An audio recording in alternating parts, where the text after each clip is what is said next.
Go on ahead. Take this Yanis shortcut, and the long pilgrimage stairway will be waiting for you at its end. I have to admit, I never expected you to not ask me anything. Not even my motive. Because I know very well what it is you are after. As the saying goes, a gentleman helps others achieve their goals. I have a feeling that your theory will be validated at the end of this journey. I believe Kefali will not deprive you of your right to ask your question, especially now that you're on the brink of death. You must be closer to Kefali than anyone else. Wouldn't you agree? I hope things go as you say, then. Putting a child of justice into a farcical world is bound to turn it upside down. It is my hope that you bring a much-needed change to this world which is on the brink of destruction.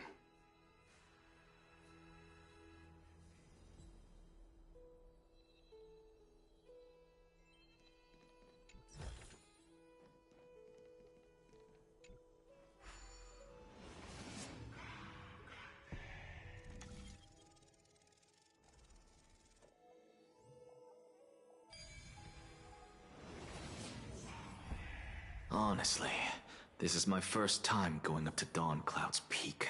What a splendid view. Isn't it about time you recognize the magnificence of us Titans? Well, I don't see how this place is different from those temples in the city. All they have are magnificent facades. And even though I've come this far, I'm still doubtful about getting useful clues from him. I must be getting ahead of myself to be expecting to hear something nice from you. Oh? Haven't you been in my head for some time now? It's high time you get used to how I feel about things. Alright, we're just a short hike away from Kefali. No time to waste here. So the intellectual debate from earlier was too draining for you, huh? If Amphorius gets a new lease on life, you should focus on strengthening your body and stop shirking social interactions. Save your concern. The Titan is in sight. Can you make it? Why? Are you going to carry me up if I were to fall now? I know how far I can go, so just hold your tongue and come along. Fine then. I guess I won't say any more. I'll just wait till your soul dissipates completely to gain control over your body. Wait. Who is that? Cersei's? Hey, look at that. Huh? What should I be looking at? Am I hallucinating? Or do we even get to see souls when we're close to dying?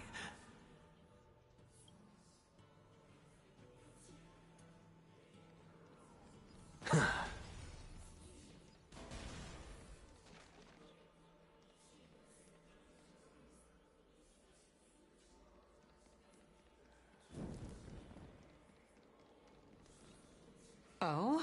Why didn't you bring your favorite spear with you on this trip, Naya? Nias. I know I've heard this name somewhere. It's unfortunate. The Black Tide destroyed every last inch of my calyx. How could that be? Even a creation of Georios, from their prized ores and molten fire, couldn't escape the fate of destruction? Hey, Cersei's. Do you know a certain Nias? Nias? No, not that I remember. How did you even think up such a strange name? I just saw him. Nias. A warrior-like figure who was just chatting with you here. No, I have no such memory. Could you be hallucinating?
Regrettably. Seems like the price of becoming a demigod is a lot heftier than we thought. Chaos. Demigod. I've never heard of this person. Which Titan's authority did he inherit? Look on the bright side, Nias. Since we've come all this way, I doubt he'd snub his old friends, would he? Let's just hope we mean as much as the world to him. Hey! Are you seeing that same hallucination again? Yes. It's still you and Nias, but you're now talking about a certain Chaos. I'm guessing he's one of your companions? Chaos? This name sounds just as strange to me. Never mind. I think I know what this is about. If things are as I thought, then they aren't hallucinations, but the souls of people. What? But if those are the souls of the dead, then what am I? Beats me. For all I know, you're just an illusion I conjured up in my dying moments. Let's just keep going. As long as I take in more sights and hear more stories. Know your limits. Wander too far among the dead, and even I might not be able to save you. I'm fine.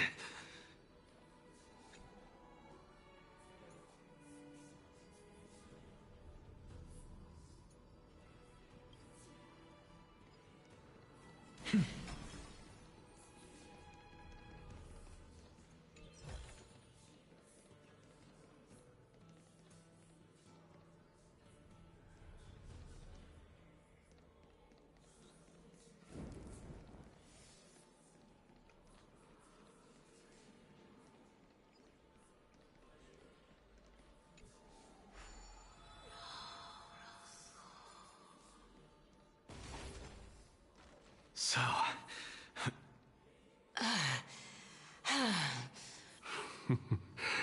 Can you keep going? Of course. I'm just... If I knew we had to climb a mountain, I wouldn't have come along with you. I guess this also counts as one aspect of the world-bearing burden. If Amphorius does have a next life, you may want to get your body in shape. Keep your sarcasm to yourself. I'm not getting anything of value from them. I would sooner throw myself off this cliff and hit rock bottom than exercise even a little. I am Calypso of the eminent Seven Sages, after all. Training would make me no different from those Helcalithist barbarians. Calypso. She's one of the Seven Sages. A member of the Grove? No, she can't be. I would know her name if she really were one of the Seven Sages. Hey, Circes. Does the name Calypso ring a bell? Circes? They're gone. Doesn't matter. I can do this myself. Looks like I'm nearly there now. The land of the dead.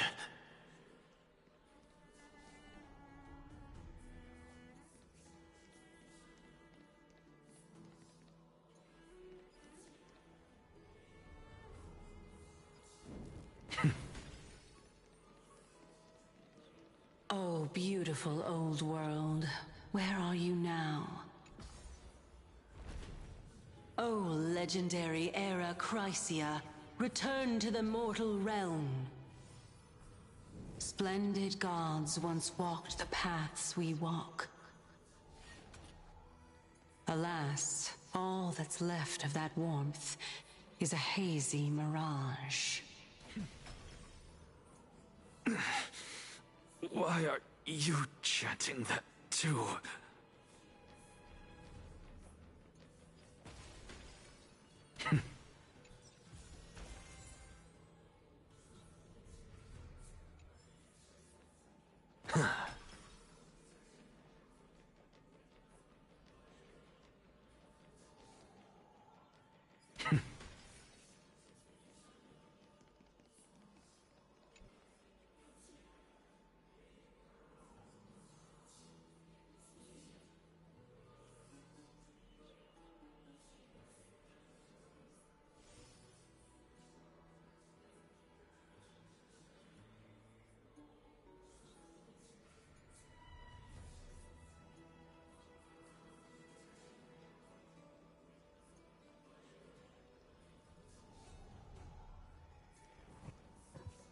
Hello.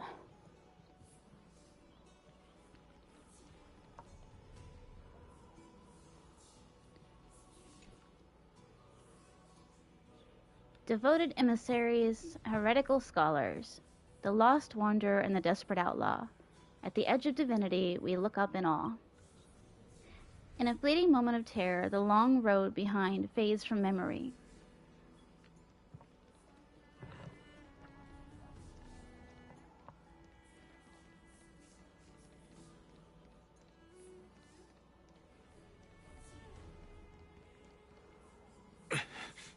We're here. Finally. So, I don't get to ask the Titan my question, but all of you make for a pleasant surprise, nonetheless. Very well then. Let me uncover the truth for myself. Did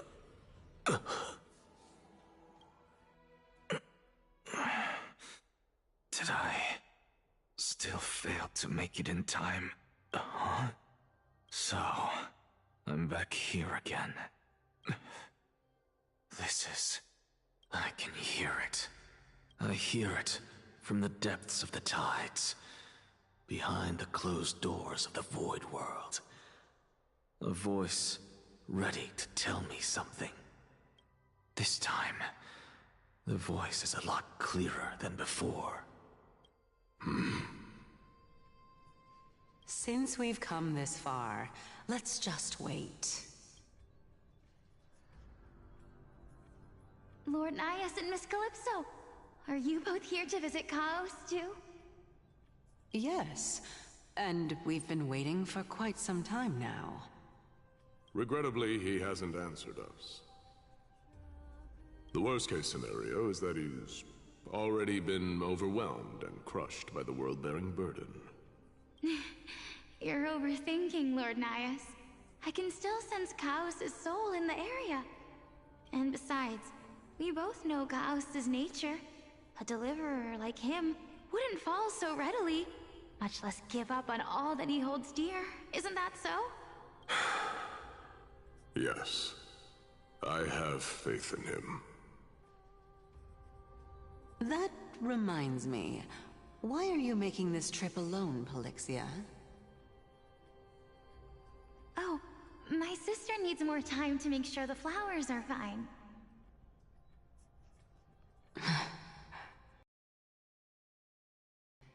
Both of you have hearts kinder than anyone else. Born only to take over Thanatos' divinity.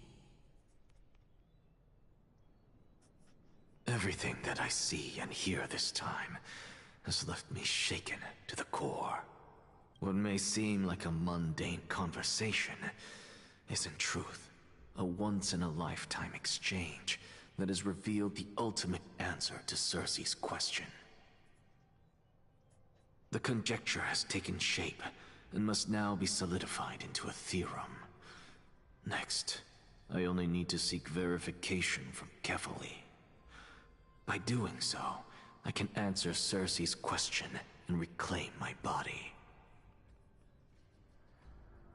But no, I will not do that. That isn't important. Because another one of my conjectures, one that I have always dreamed of proving, has been proved right this very instant. Fusing a mortal soul with that of a Titan to replace said Titan is not a ludicrous idea after all.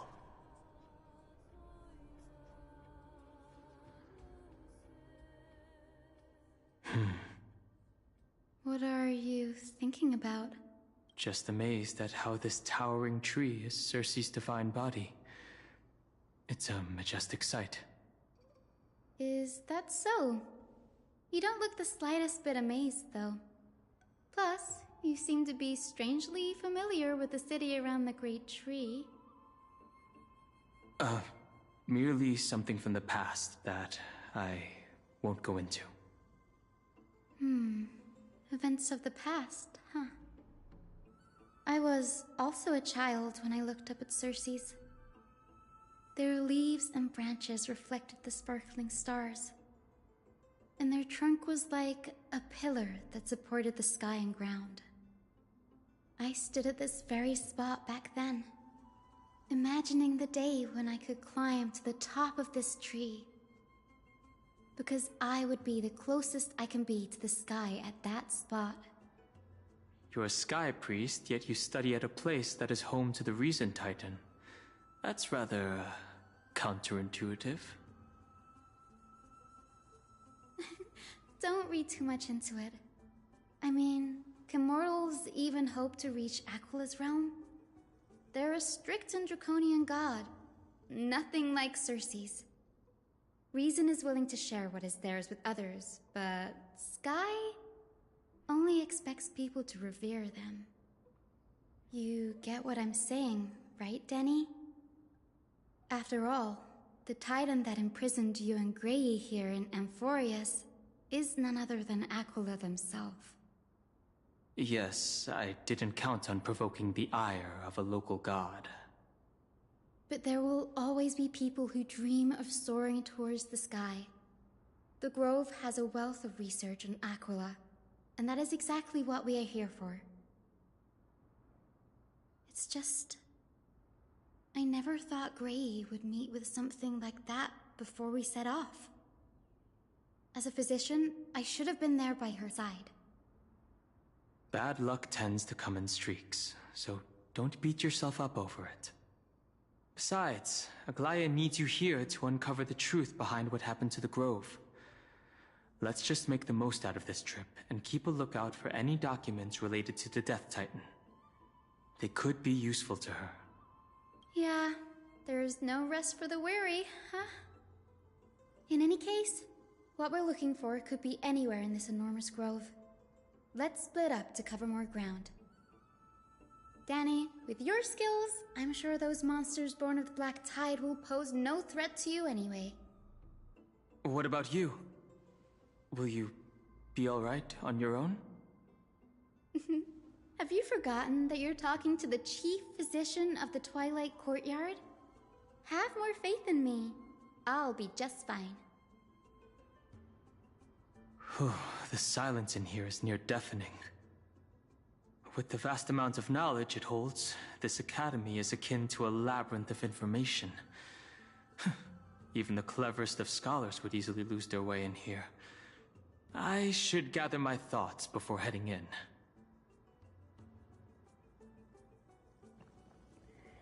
How to leave Amphorius, Amphorius Titan mythology, Celestiana's plight, enough musing.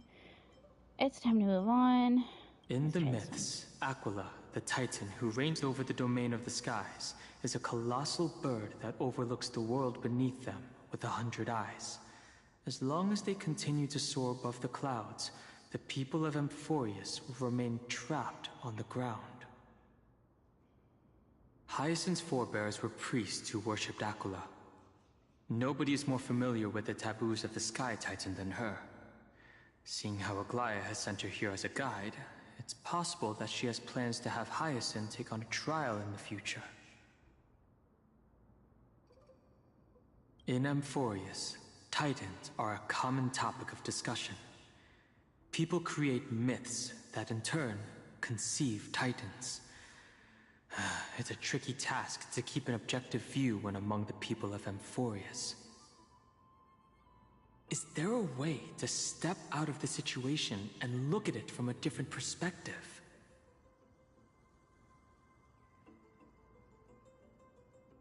Titans and Eons are two distinct classes of beings. Titans can communicate with us humans, and it is not impossible for us to overpower them. Upon their demise, we can even take over their divinity. In this regard, Titans can be said to be a lot more similar to humans than Eons are. Chrysos heirs are humans who possess heroic qualities, with most of them demonstrating extraordinary combat prowess and strength. Upon clearing a core flame trial, a Chrysos heir can even ascend to a demigod and inherit a Titan's divinity. Wait. Something about that feels off. Is this a selection process of some sort?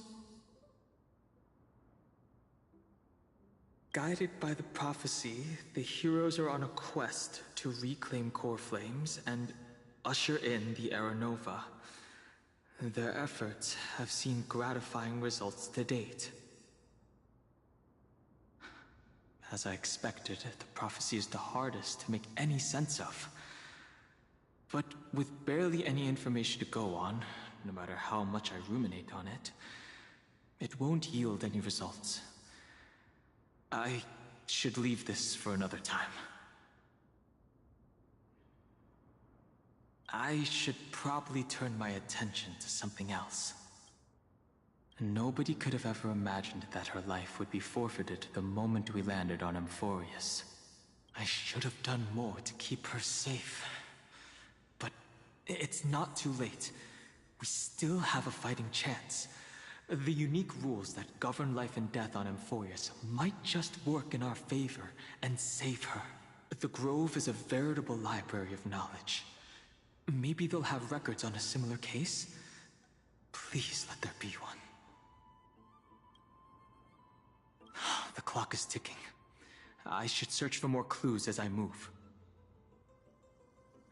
The night sky feels unusual, now that I've gotten used to the eternal light of Akama.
black monsters are twisted in form, and their life is turned to ash together with their souls. It's impossible to figure out their form when they were still alive.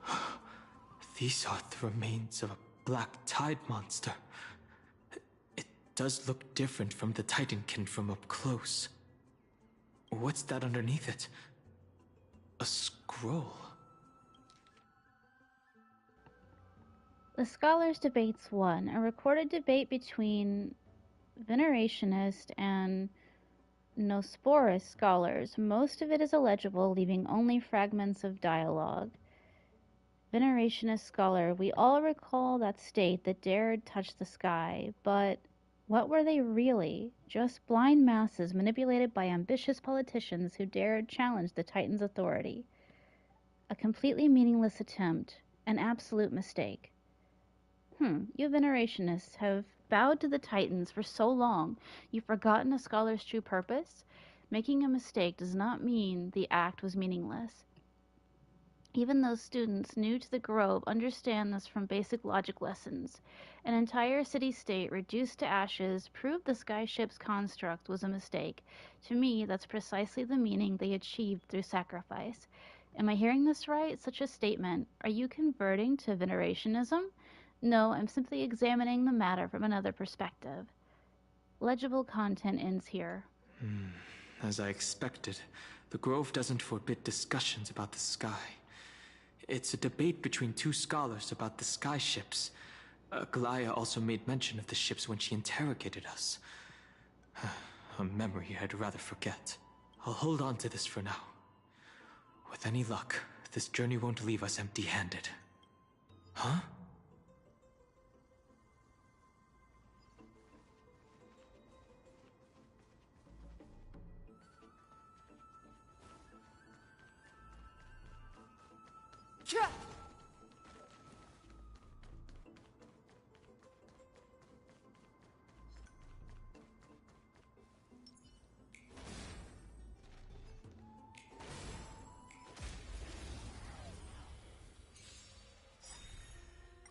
Those with a loaded gun, and those who dig their own grave. I will protect all beauty! Wretched and fleeting! Let's duel!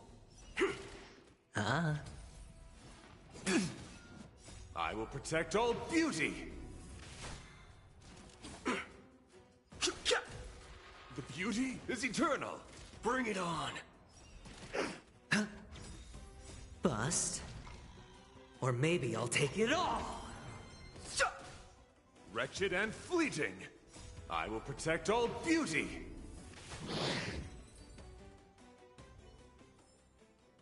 As if victory were ever in doubt. That's Hyacinth. Why is she surrounded by so many monsters?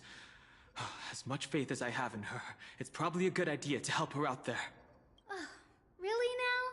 This is way more trouble than I could have asked for. Need a hand? Or you could sit back and watch. I can't tell if you're serious or not. But being hard to read isn't without its perks, I suppose. I'm kidding, Danny. Lend me a hand, pretty please? All right, now let's get him!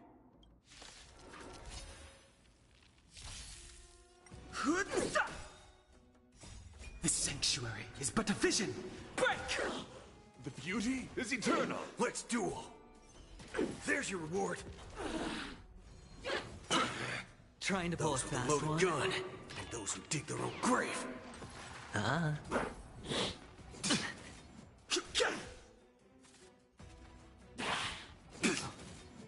I will protect all beauty! Wretched and fleeting! Bring it on! Time's up! It's on me. Flesh wound. The beauty is eternal! I will protect all beauty! Spend freely. Bust. Or maybe I'll take it all! Watch your head.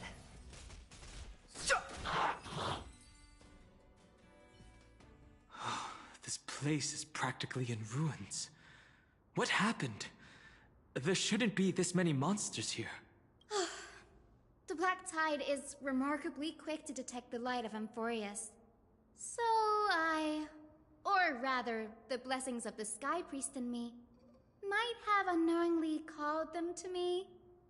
Anyway, never mind that for now. Here, you might want to have a look at this. I found it around here and thought it might be of interest to you. Scholars Debates 2, a debate record between two scholars. Most are illegible, leaving only fragments of dialogue. Well then, enlighten me. What exactly do you mean by examining from another perspective? Simple. You see, when we stand normally, the sky is above. When we stand on our heads, it's below our feet. I don't even want to know what kind of situation inspired you to make such exalted theories.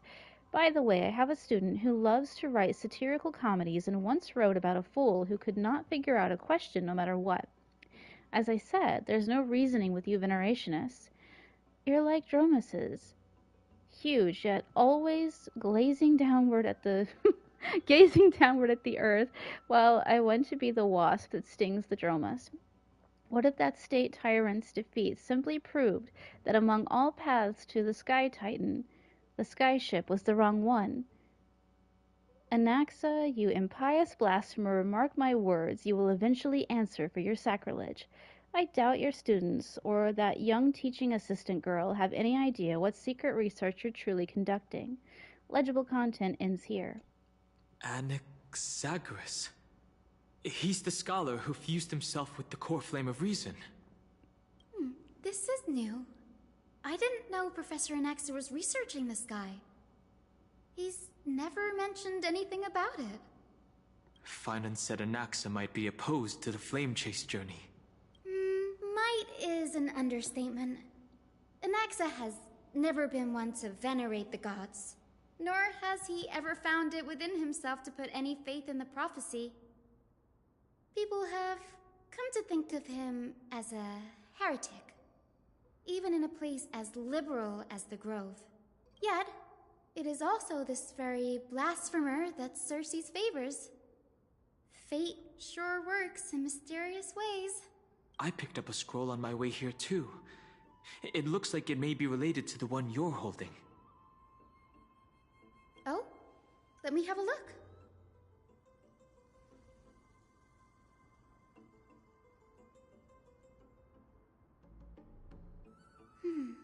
By the looks of them, these scrolls are records of two conversations that took place in the same setting, one after the other.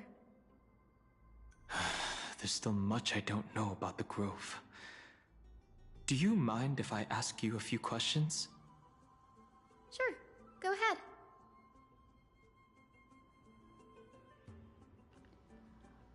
Who are the Venerationists? Was it a mistake to build the skyships? What is Anaxa's field of study? The Grove of Epiphany is home to 7 schools of thought. While all 7 schools are founded on the ideologies of Thalesis, the first scholar, each is unique in its own way. Among them, the Venerationists revere and worship the Titans the most. As the sage of the Venerationists, Euthyphro has always been at loggerheads with Anaxa. If we were to place the 7 sages on the scales of Talanton, Anaxa and Euthyphro would be placed on opposite sides to achieve balance. A very illustrative explanation. Thank you. Nearly everyone in Amphorius has heard the story of the skyships by now. Aquila's stature is loftier than the heavens, and their divine retribution is merciless. That's why it's no use building giant skyfaring ships. Oh, but I do wonder if a supercharged mini Trevi cannon could slip past their watch. That was a joke, right? Newsporists primarily study the application of alchemy in soul repair. Everyone considers Anaxa a blasphemer, but that has never stopped him from sharing his ideas, no matter how taboo. If you must say that he's hiding something, then it's likely what lies beneath his eye patch.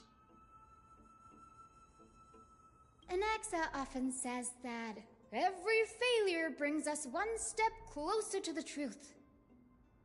Perhaps, to him, the crash of the skyship carries a different interpretation.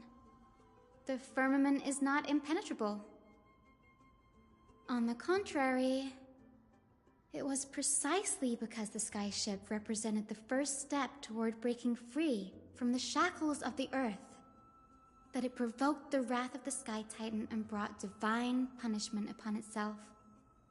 It's a shame that the majority of the Grove's research on Aquila was headed by the Venerationists, with sacrificial rituals making up a predominant part of their findings. Discourse about more esoteric subject matters in relation to Aquila dwindled even further after the skyship incident. So much so that even this scroll is completely new to me. Don't worry about it. We'll just collect everything we can find on the Titans for now. There's something else that's caught my attention, though. This says that Anaxa is conducting secret experiments of some sort. That's what I'd like to know. What are these experiments he's involved in? Even I, the assistant lecturer, know next to nothing about them. I have a bad feeling about this. Could there be more to what happened at the Grove?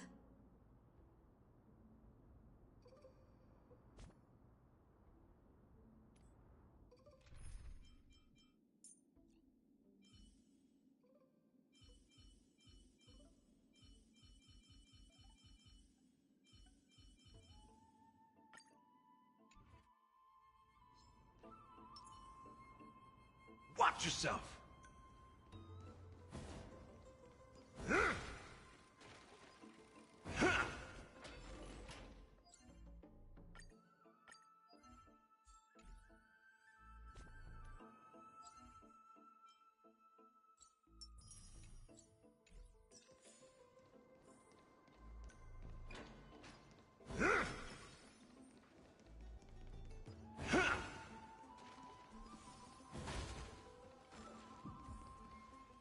This is the Library of Philia, a place where the Grove stores its collection of tomes.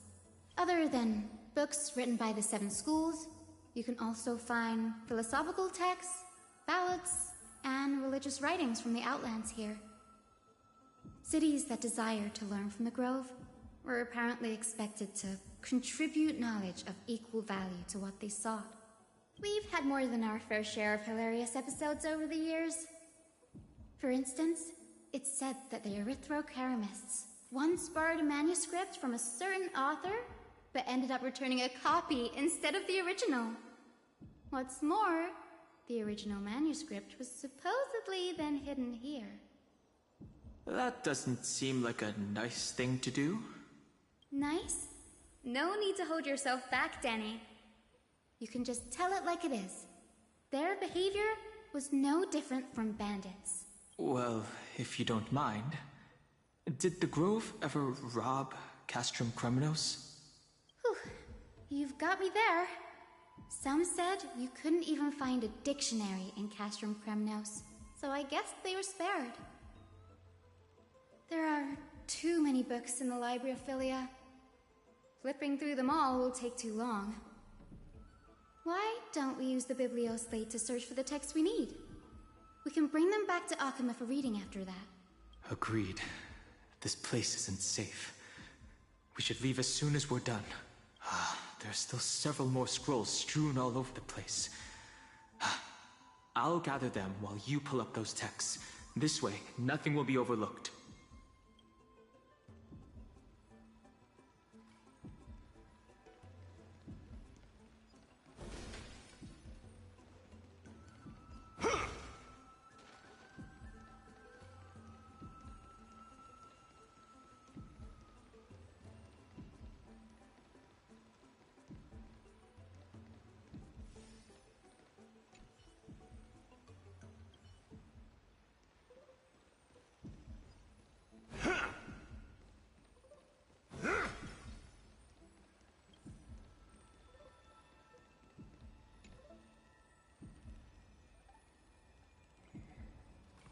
There are complaint letters from the scholars about Anaxa, the blasphemer. There is a thick stack of letters. Based on the dust accumulated in the perfect, intact seals, the complainee did not even bother opening them and just chucked them aside into a corner. This is about Anaxa. I should read this. Hyacinth, you should come have a look too.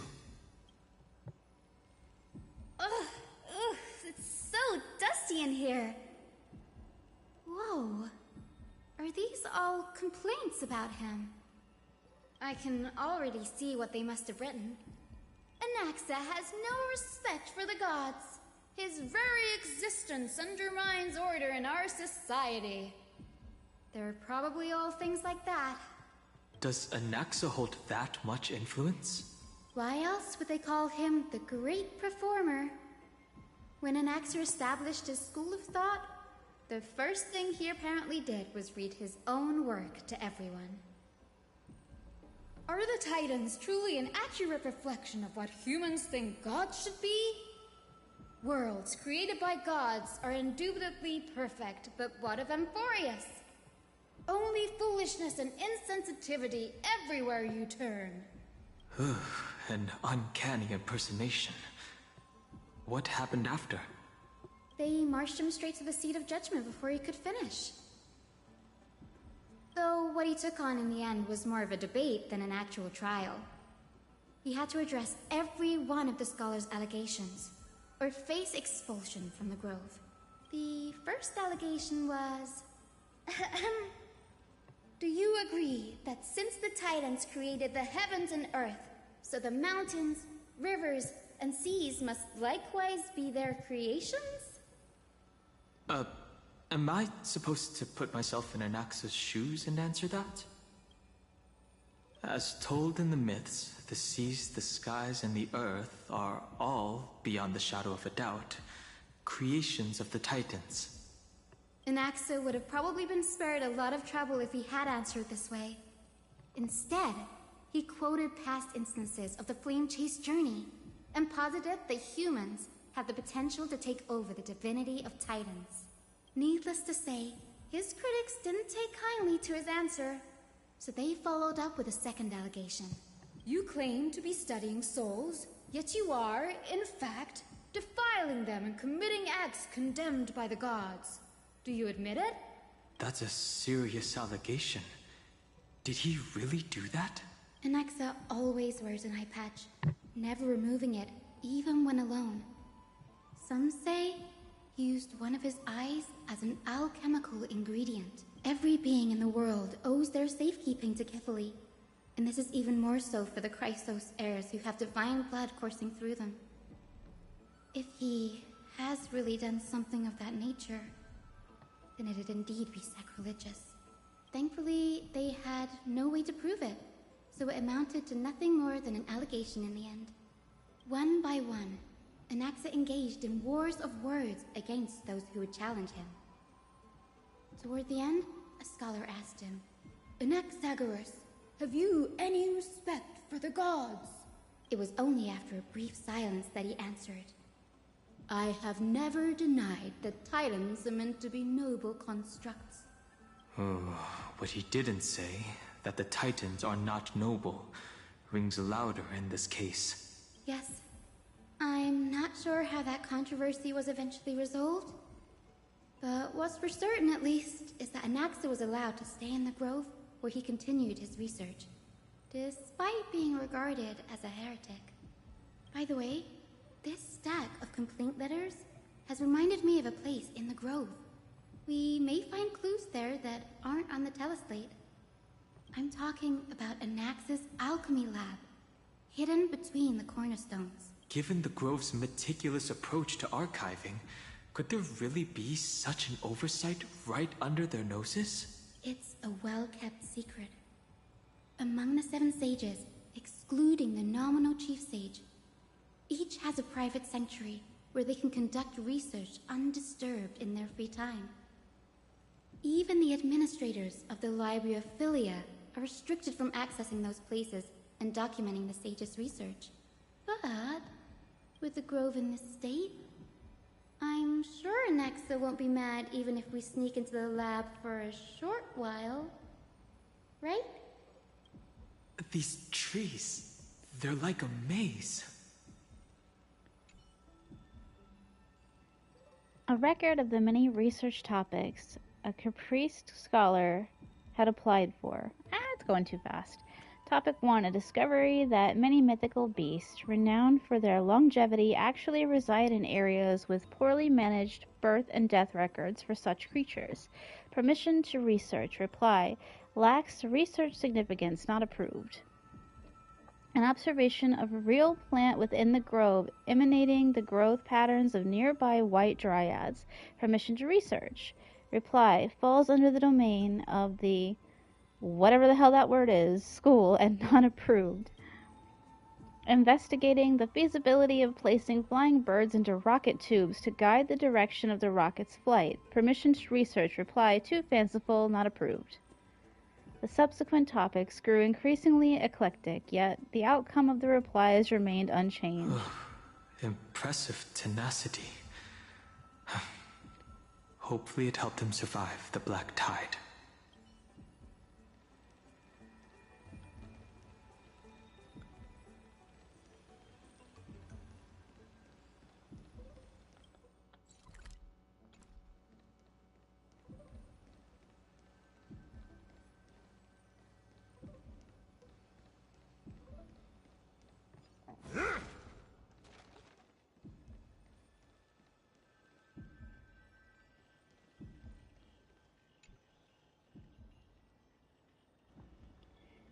Hey buddy, check out this cool thing. This water wheel is fascinating. I can spend forever here. Cute!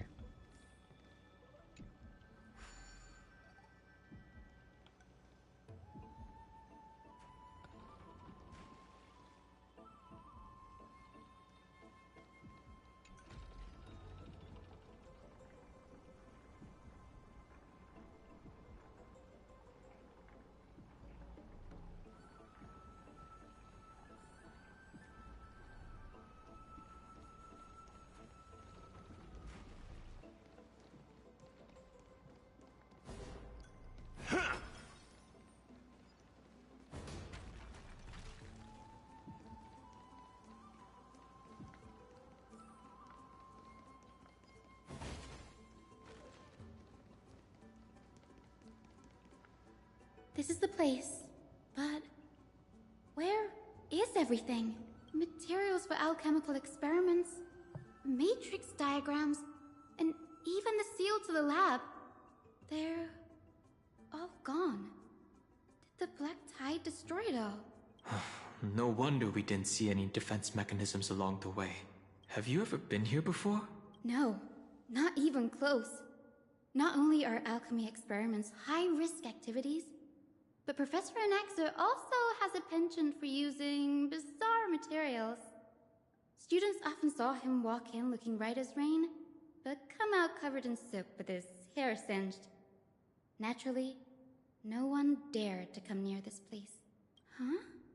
That bookshelf over there seems to be the only thing still intact.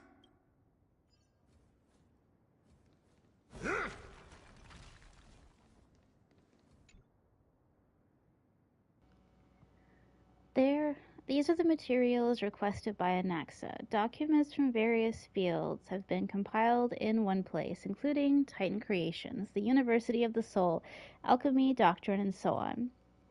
Most of the materials look to be within the research domain of the Newsparis School of Thought. However, a document titled A Study on the Chrysos Heir's Background is mixed within. Oh god, let me get my glasses. I really can't see.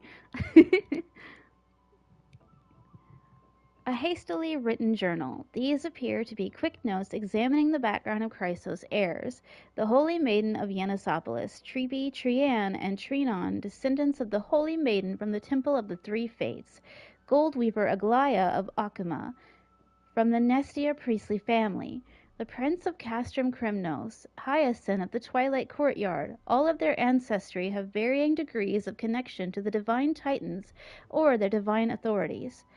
Does the golden blood come from the heritage of priests' families or royal bloodlines? Anaxa, I myself show no such connections. Kefali, the creator, what criteria did they use to create the golden blood, to shape the Chrysos heirs? Yet Castoris, the servant of death, from Idonia, her lineage is neither Titan priest nor demigod, but she has walked the earth for at least a millennium, with the power to grant death to humans. Where did this power come from? Another text speaks of the dragon legends of Sixia.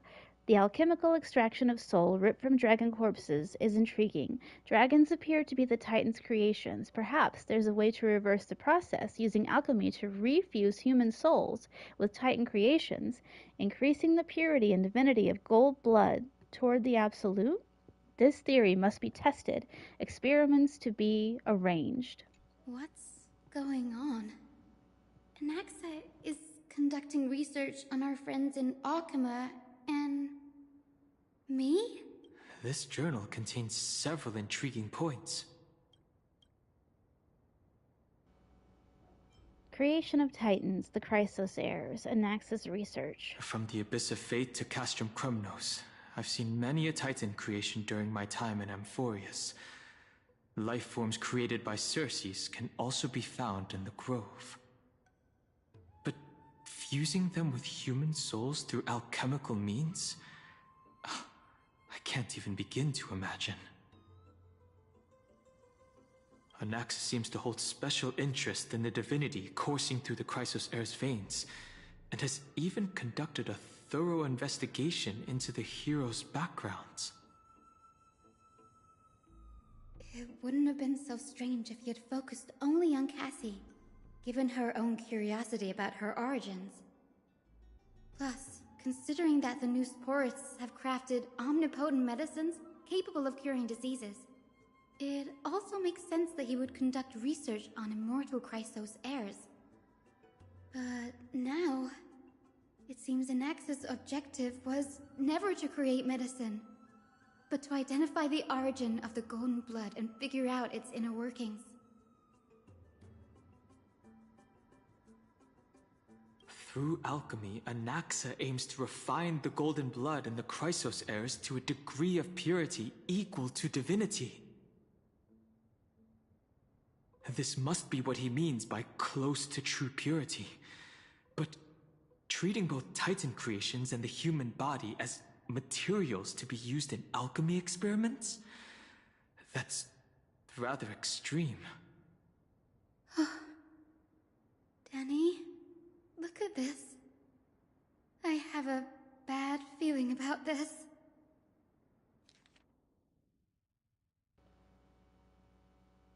These documents appear incomplete. Judging from what's left behind, the important alchemical formulae have been taken away. Only the author's reasoning remains. The previous approach has flaws. Fusing human souls with Titan creations does not purify golden blood. Even pure Titan creations are contaminants to the Chrysos heir's golden blood. Soul fusion between humans and creations merely repairs impurities of the soul or maintains a connection to dying souls. While creation myths tell us that Chrysos heirs and other creations were all made by Titans, their nature differs fundamentally. The Titans' creations are no intermediate products of an alchemical process, and the Chrysos heirs are closer to the Titans than the creations. In other words, I should not have considered Titan creations equal to Chrysos heirs.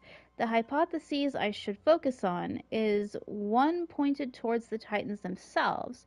Such rare chances to study Titans demand a meticulous selection of research subjects. Living Titans prove impossible to restrain, and dead Titans offer no insight worth pursuing. But dying Titans, they are the perfect research subjects. Only by understanding the fundamentals of creation can we ensure perfection at the moment of everything's birth. Through my own hands, I will melt a Titan and reach the the true essence of the soul. Sorry, Circes is a tree. I got confused there for a second. Fear. It's come true.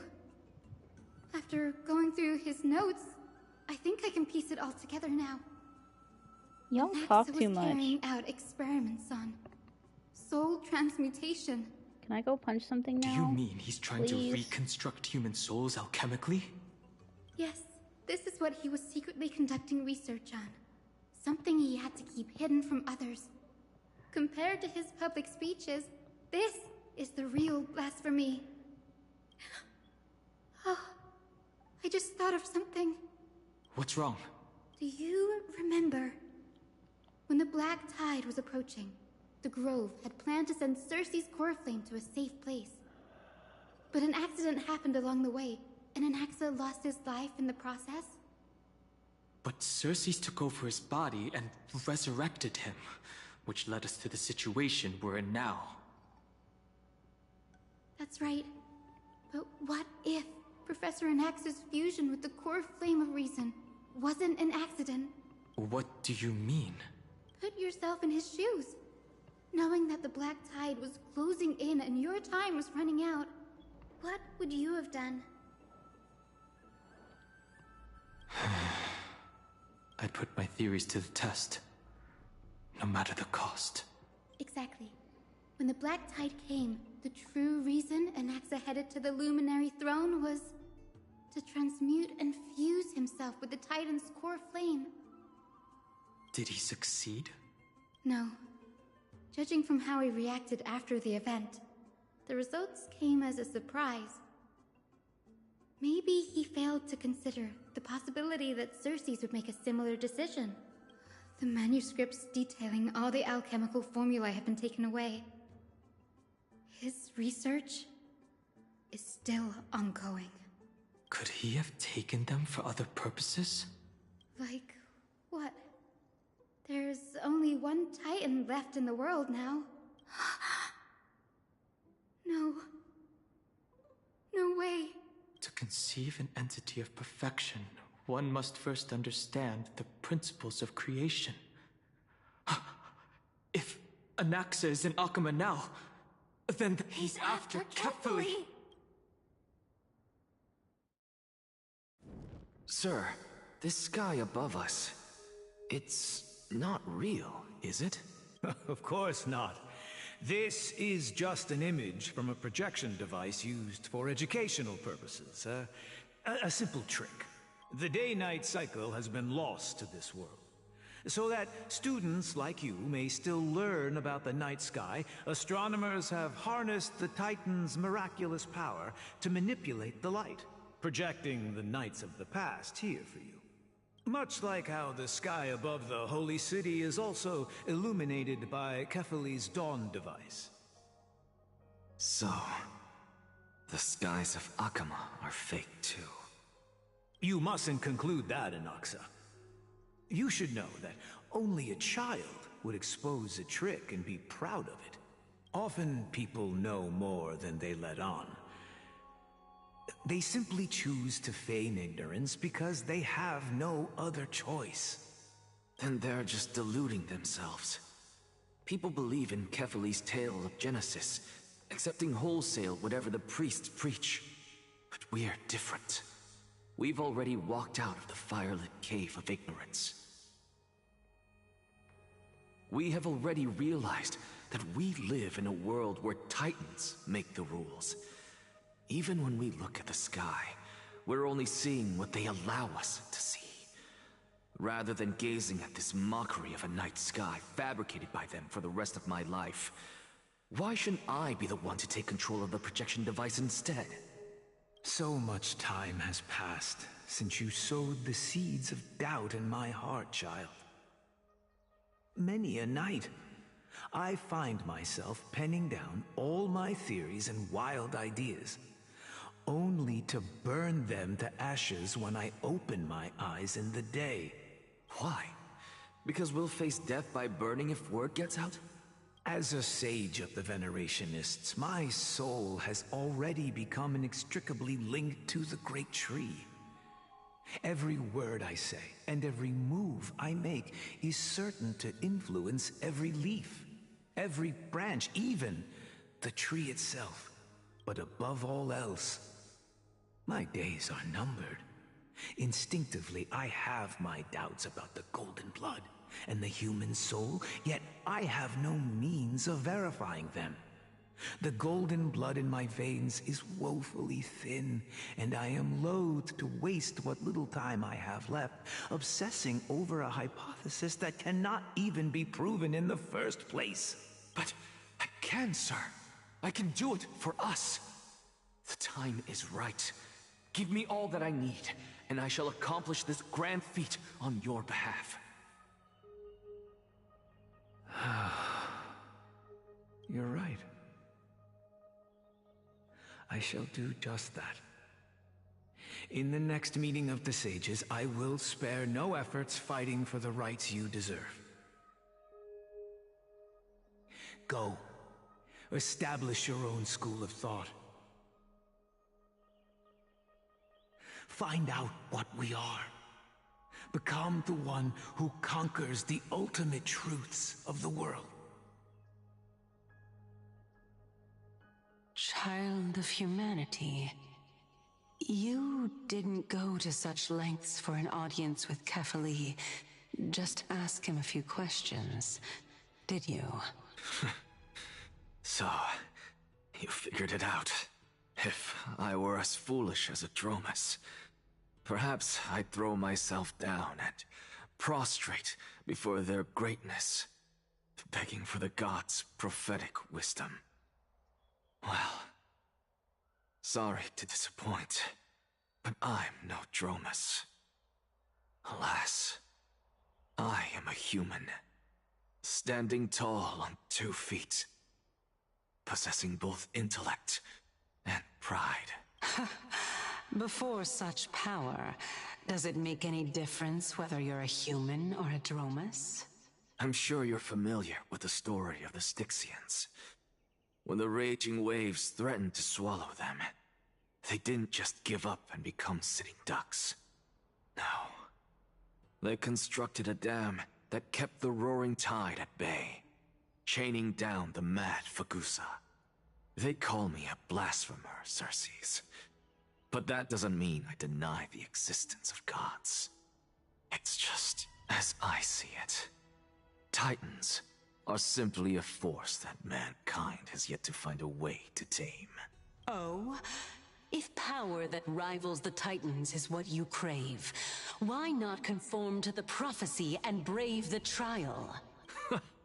Why stop at harnessing the power of the Titans when I can do so much more? The source of life is what I wish to grasp, to understand what makes up the soul, and to learn what we really are. Thanks to you, I've had the chance to personally verify, in more ways than one, that the soul indeed ceases to exist in death. But where there is death, there is life. And where there is an end, there must also be a beginning. How then is a soul born? That was the only unknown variable left in my calculations. And by the sound of it, you have already formed a conjecture. No, I have already drawn a conclusion. In my journey unto death just now, I finally saw the answer with my own eyes. Professor Anaxa, I'm here. Her life hangs by a thread. I must ask you to refrain from taking any unnecessary steps. Of course. I'll bring this to a conclusive end, and give you the answer you so desire. However, in accordance with the principle of equivalent exchange, I must also demand from you what I need. As you wish. Don't you care to know what the price might be? It's a matter of uncovering the truth about the Death Titan and her survival. This may be the only time I can ever save someone's life. There is no need for me to think twice. I see. In that case, let the show begin. Indulge me. Am I correct to say that you intend to prove Thanatos' whereabouts and prove the nature of our existence now? Before I begin, I must confess I had been stuck in a cognitive trap all this time. As unrelated as these two propositions may seem at first glance, they are in fact logical equivalents. They are merely two different ways of telling us about what the soul is at its core. The reason I say this is as I've mentioned earlier. The answer was hidden in my journey unto death. Professor, you were in the Netherrealm? Yes, I am but a living dead man now, but that's not important. What truly matters is, I overheard a conversation between heroes. That's not all. Remember how I said you were a part of that conversation too, Circes? And I've told you that I have no recollection of such an event. That was likely just an illusion conjured up by the mind of a dying man. Of course you would remember, because that wasn't you. That was Calypso, one of the 7 sages of the Grove. Calypso? Huh? Oh, that's the name I made up on a whim when speaking to this girl. How do you know of it? And surely you jest. Don't you think I, of all people, would know if that were the name of one of the 7 sages under the shade of my tree? Don't you claim to know the Grove's past like the back of your hand? It seems you've lost even the memories seared into your soul. Use your head, Circes. Since all of this took place in the realm of the dead, it stands to reason their likenesses are of souls from the past. The living cannot step foot into that world. So who could they be? Think about Calypso. Why does she share your likeness? Yet you have no idea who she is. The answer is evident, is it not? Those fallen heroes are the mortal incarnations of the Titans before their ascensions to godhood.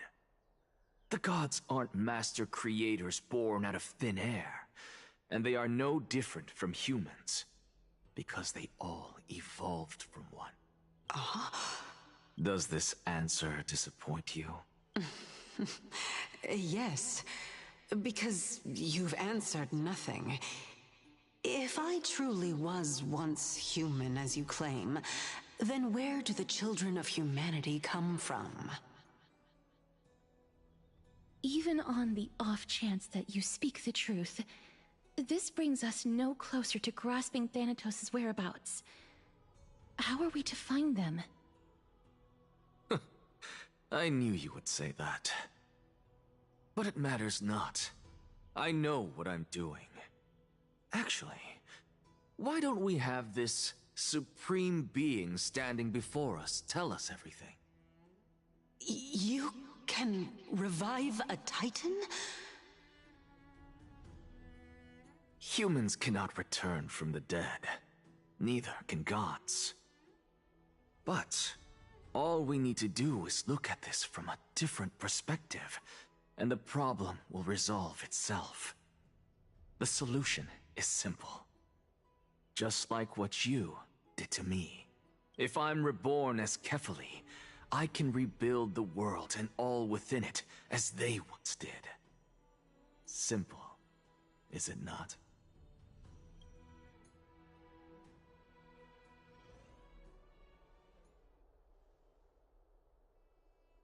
I have news from Hyacinth and Dan Heng.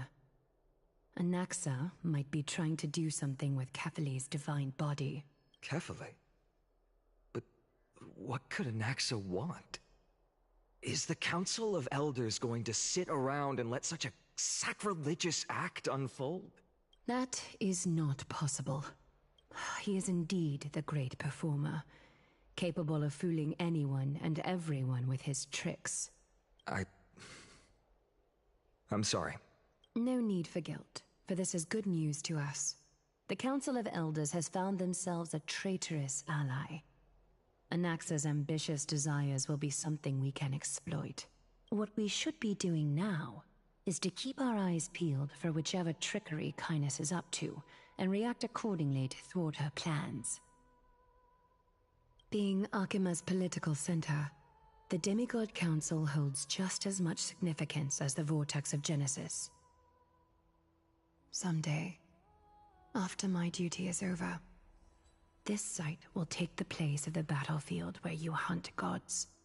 Become the next challenge you ought to overcome.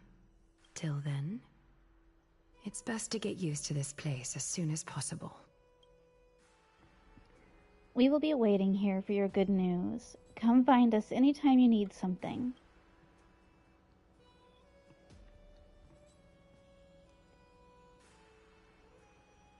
Preposterous! The Christos only have their standing because of the Council of Elders. How dare they trample over it? Oh, wow. These people are shooting daggers with their eyes. It's been a while. Hello, Oleg of Amphorius, but we've never met. What is that supposed to mean? Is this really the sort of person that the young lord praised as a ferocious warrior? It has indeed been some time, Lord Crateros. What brings you here in such haste? Shh, keep it down. Be more vigilant. See those duplicitous dogs over there? They do the dirty work for kindness. I've already ordered my people to hold them back, but we should still lay low. Unless you're itching for a bloody fight to get a workout in. My bad. So, did something happen? Did you hear thunderclaps last night? It would be hard not to notice thunderclaps in broad daylight. No, I'm a heavy sleeper. Hooray, it's Acheron! Someone's coming to save us! Hacker? What? She's been through a lot lately. Please pardon her. Can you tell us more about these thunderclaps? Thunderclaps are beacon signals of strife. They are a message from the young lord. He threw a spear bearing several words at Akama. Watch out. The Flame Reaver is back. I guessed as much. We didn't actually kill them back at the Kremnos Arena. I figured this is something you would want to know. We Kremnoans never back down from a fight. So if you plan to take that thing down in a battle, reach out to me anytime. You have my gratitude. I will let Aglaya know about this right away. Remind her to be on her toes while you're at it. That vicious kindness has been unusually active lately. Those lackeys she keeps under cover have been going in and out of the city a lot more frequently these days. Some even seem to be getting Kremnoans to defect to the council. Get off! Down! How dare you! Don't place that! That's... Looks like you can see it for yourself. We should get back. Thank you for the intel, Lord Crateros.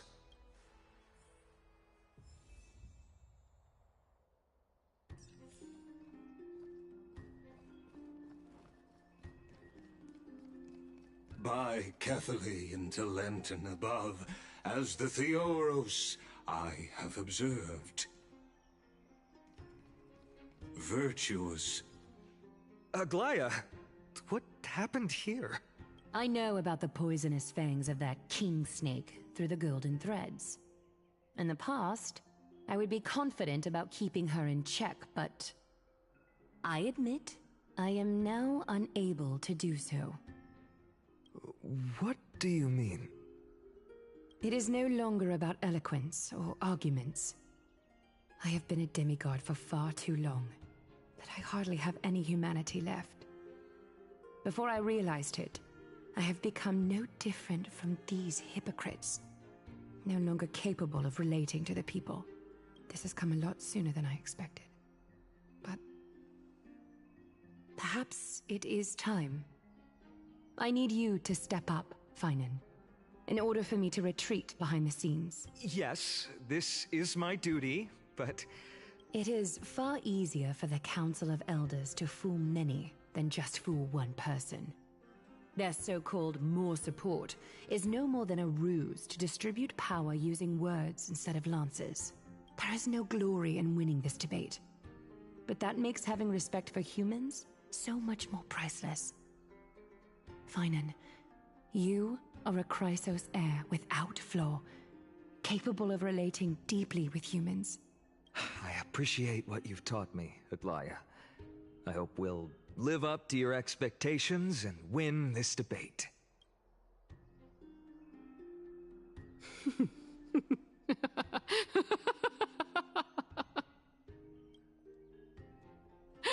Oh, you've done well, Lord Calictus.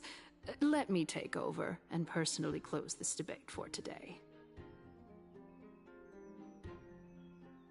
Dearest counselors, let it be known that I sorely miss the blissful times portrayed in lyrical poems.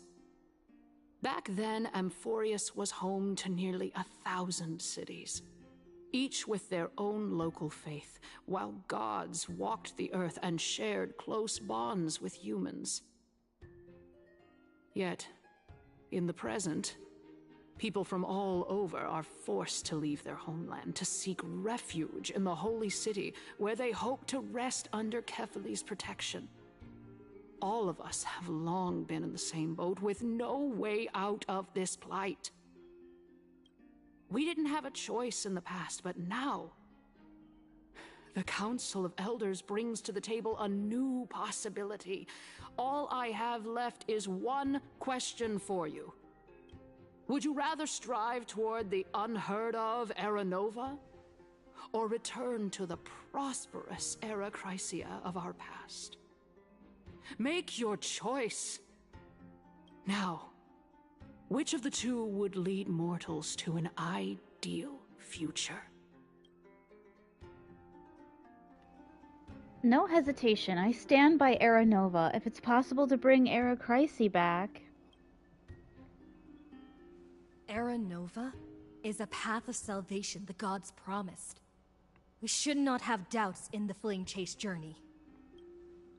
We all know that Era Chrysia is a thing of the past, Lady Kynus. Please, enlighten me. How does the Council of Elders plan to turn back time? Let the 3 Titans of Calamity be born, and Era Chrysia is nevermore. But bring demise to those Titans, and Era Chrysia will descend upon us again.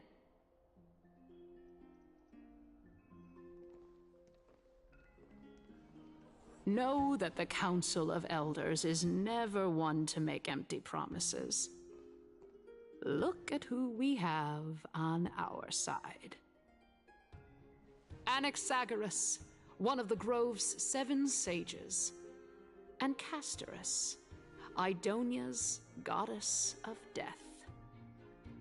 With the help of these 2 heroes, I can promise all of you that Era Chrysia will exist once more. Aren't they Chrysos heirs? They're supporting the Council of Elders instead? It's clear from the start that these heroes do not get along well in their group. All the more proof that Aglaya isn't fit to speak on behalf of every Chrysos heir. I am in favor of Era Chrysia. Era Chrysia! Era Chrysia! Era Chrysia! Era Chrysia!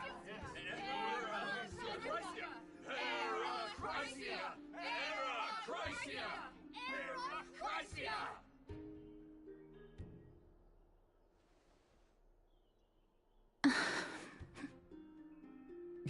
Castorus?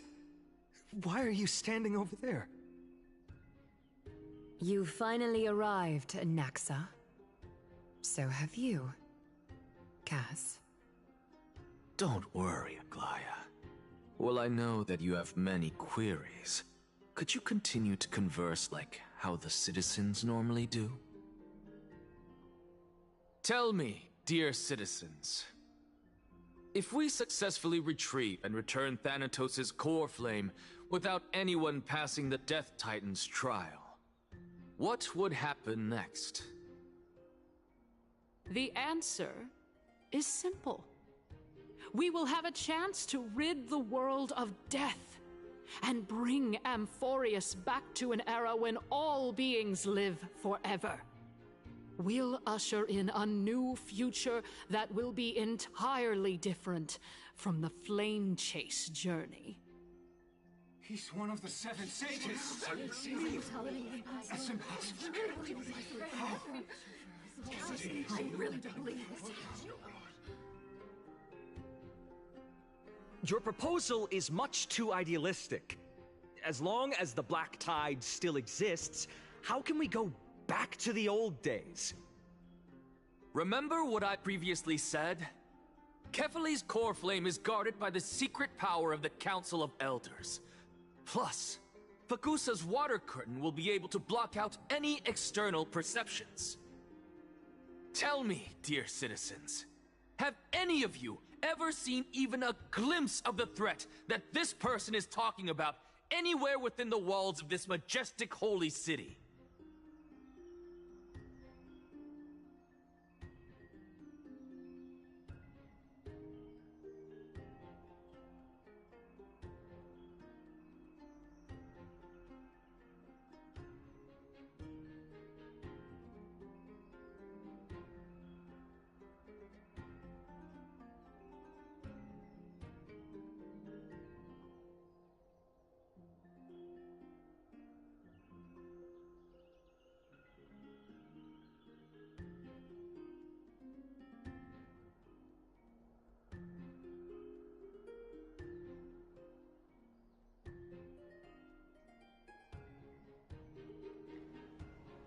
But this place will become the Flame Reaver's target sooner or later.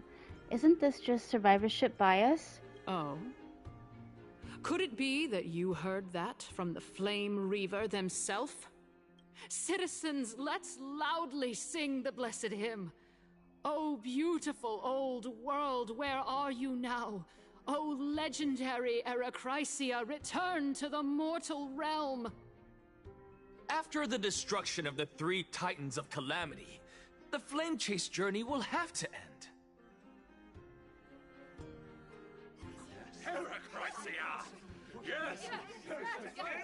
Yes! It has to end! It has to end! It has to end! It has to end! This is bad. The masses are now totally riled up. Anaxa, pray tell.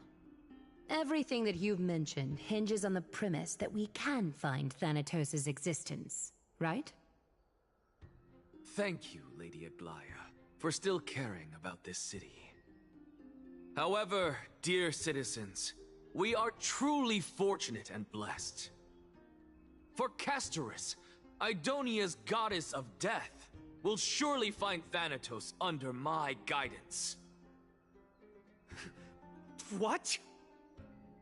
With that, I solemnly promise that the core flame Lady Castorus brings back will be personally managed by the Council of Elders.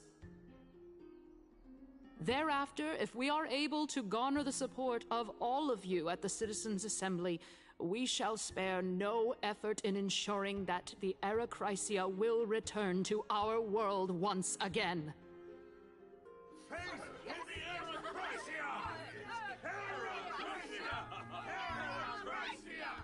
With the balance shattered, the result is clear. By Kefali and Talent above, as the Theoros I have observed, Akama has chosen her destiny. The issue up for discussion at this Citizens' Assembly shall be modified to the suspension of the Flame Chase journey. This resolution shall be put up on the Wall of Heroes, such that all citizens are aware of the city's way forward. Yeah,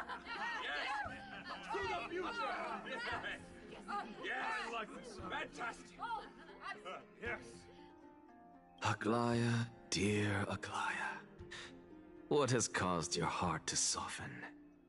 You also don't seem to be as quick-witted as before. Wag your tongue as much as you like. Since the Flame Chase journey has been preordained by the prophecy, our failure has never been on the cards. Well then, I guess we'll find out if that's true at the Citizens' Assembly. Lygus announces the conclusion of the debate and the attendees part. What's going on? I don't even know, man. I went AFK and got busted.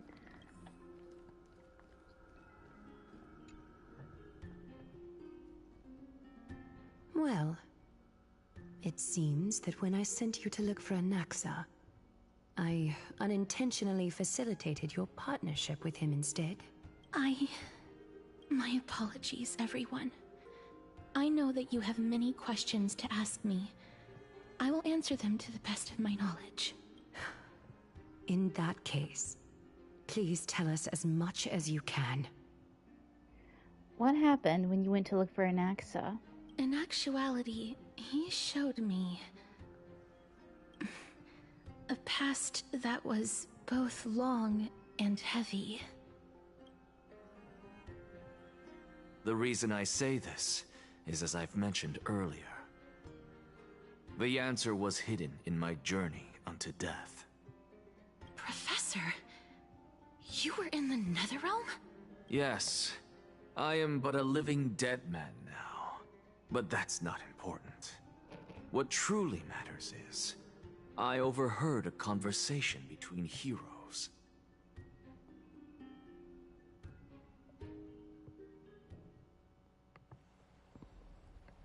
Have you heard of this tale before? A tale about the ocean god's treasured pearl, our hometown. It was a seaside town which enjoyed the ocean breeze and glorious, peaceful times, thanks to the wisdom of its ruling queen. Until one day, an evil dragon descended upon the town. Its wings were large enough to blot out the sun, while its claws were sharp enough to rip the waves apart. It barged into the tall tower and devoured the queen's beloved daughter. It even settled itself in her bedroom, like a tyrant king. The queen assembled 300 warriors who managed to subdue the evil dragon by chaining it up. However, when the queen slit open the dragon's belly, she realized that the princess had long since been digested, and all that was left of her was a pile of bones. Devastated, the queen wept for several days.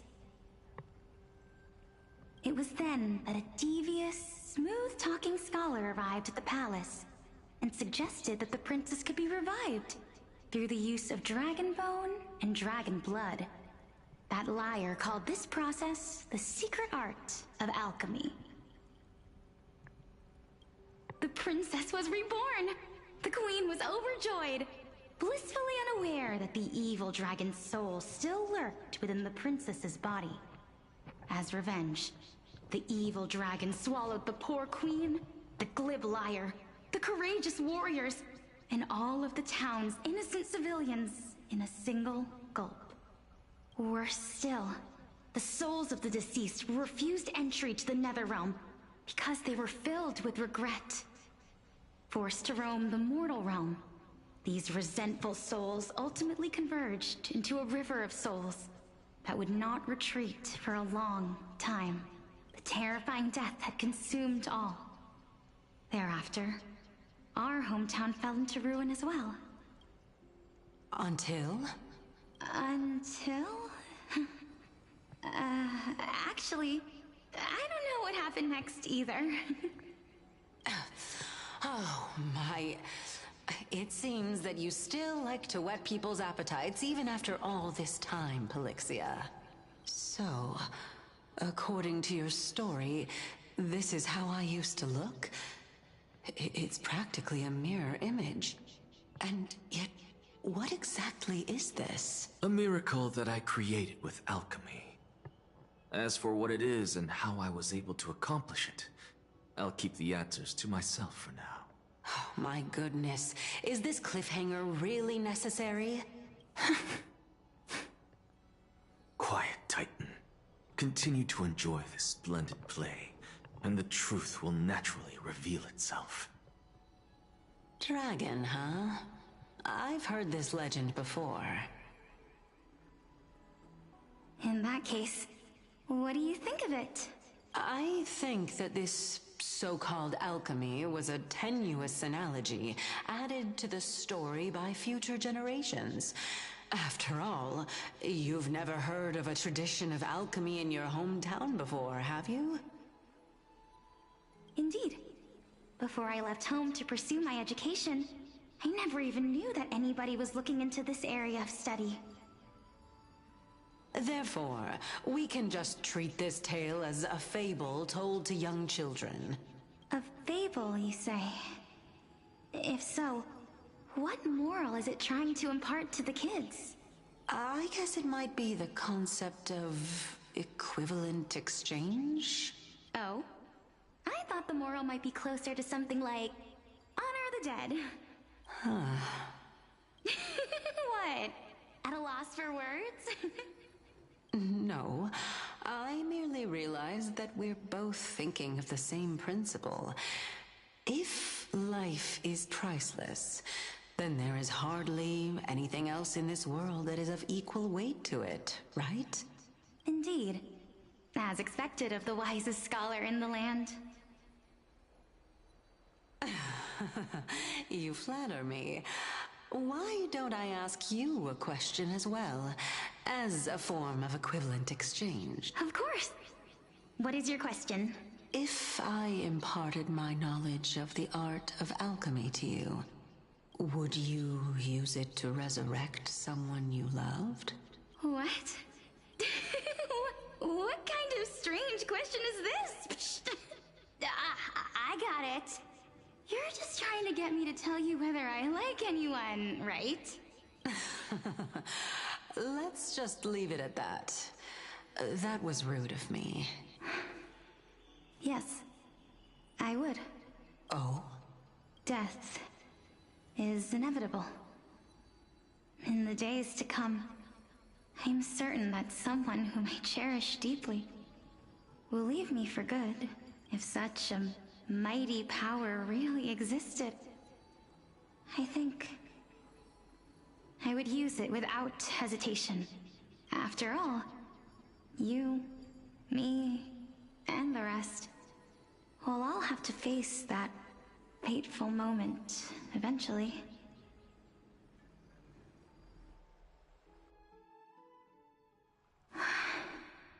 My time is finally here. However, perhaps because of my firm belief in the immeasurable value of life, I am unable to complete the trial. You shall wither, and through that, the dead will sprout again from the remains, and be reborn with the dead flame. It is a pity that fate is such a cruel mistress. Is there no other way of interpreting those words? I'm afraid that the meaning is clear. Between my sister and me, one must pay the price. Our trial can only be completed when the one chosen sacrifices her life. I'm afraid that the prophecy might even have selected a pair of twins for this exact purpose. Fortune makes fools of us all. My sister is prepared to sacrifice herself. And yet, I can't do the same. How absurd. My time is almost up, but I'm still afraid to welcome death. What should we do? If I'm ultimately not able to make up my mind... Since Chaos is willing to guide all of us and leave this trial to the end, there is still plenty of time for you to ponder. That's right. Don't allow the fog of an uncertain future to cloud your mind. Trial, prophecy, the topics that they're discussing seem familiar.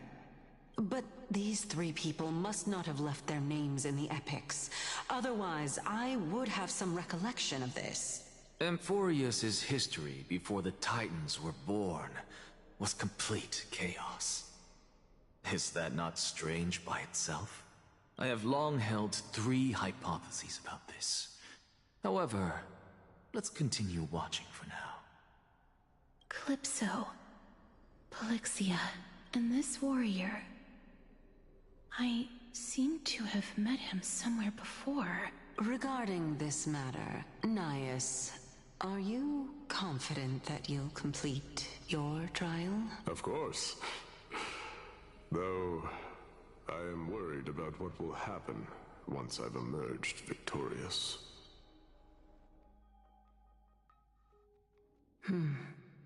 Looks like you have made up your mind.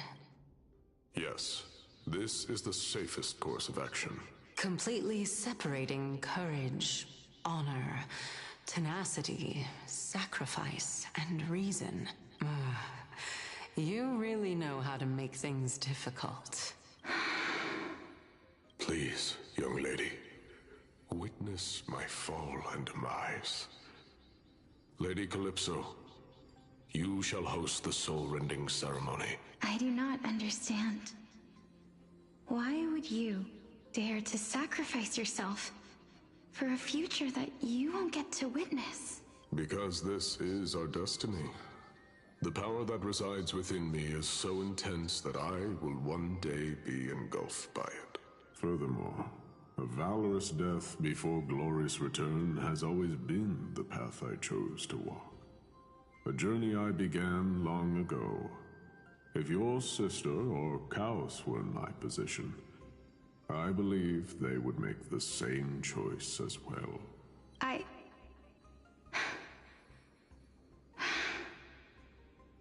I'm not that brave. I don't know how I'm supposed to face such a serious affair. Despite being Death's chosen one, it seems you still don't know how to face it. Let's chat, young lady.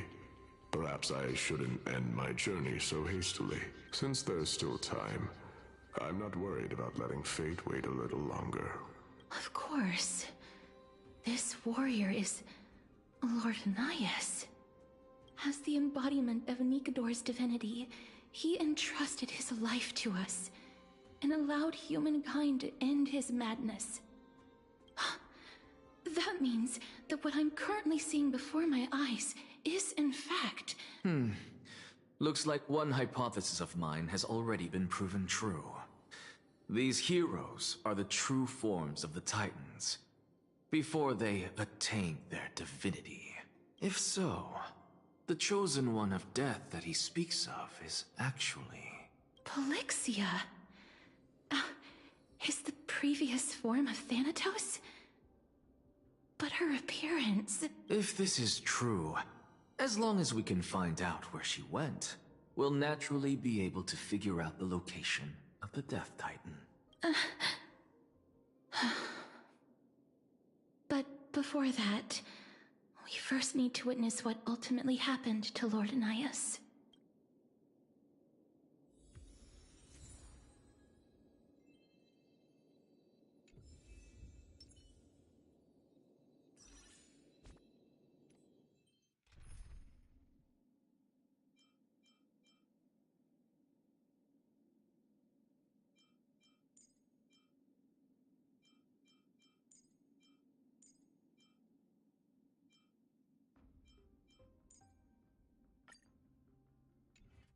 Goddess Nikador's courage is a testament that they have never once retreated from a battle. I've heard that these words are still engraved in Castrum Kremnos even today. It didn't occur to me that they were actually part of an alchemical formula. Sealed within this statue is undoubtedly his sacrifice. They use their own body as our city walls, keeping out and protecting us from the pervasive spread of madness. They are acutely aware that if the end times were to arrive, there would be nothing left in this world to conquer.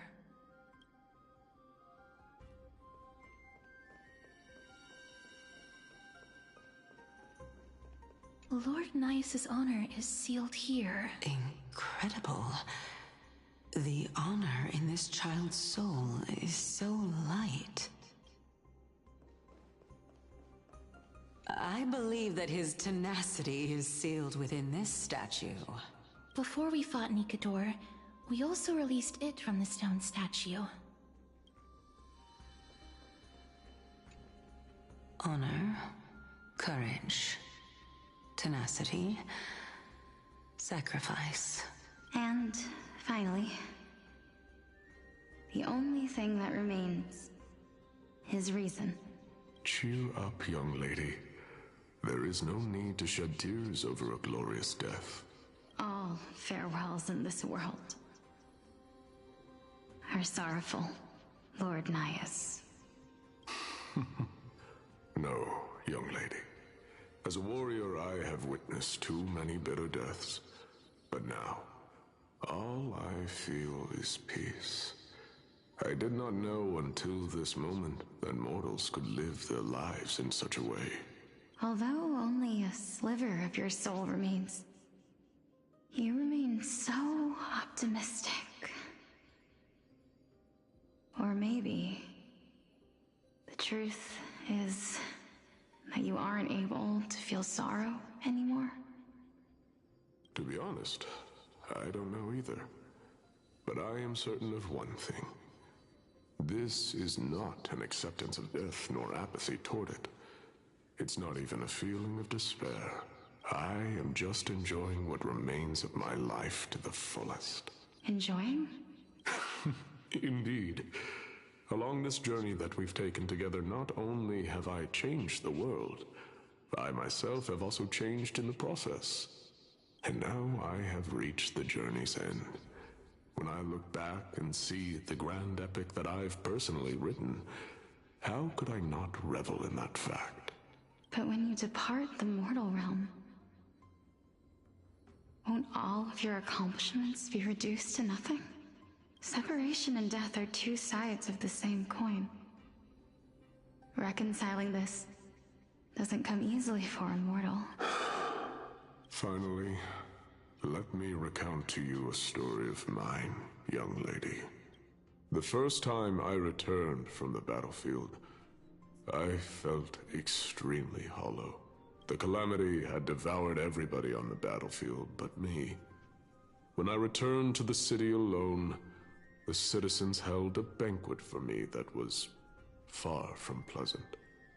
I felt as though I was still on the battlefield, and the person who had returned was nothing but an empty shell. It was late into the night by the time the banquet ended.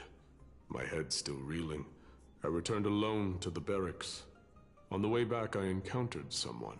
It was a crazed scholar looking at the night sky and muttering to himself by the side of the road. Although I tripped over him and fell, I wasn't angry in the slightest.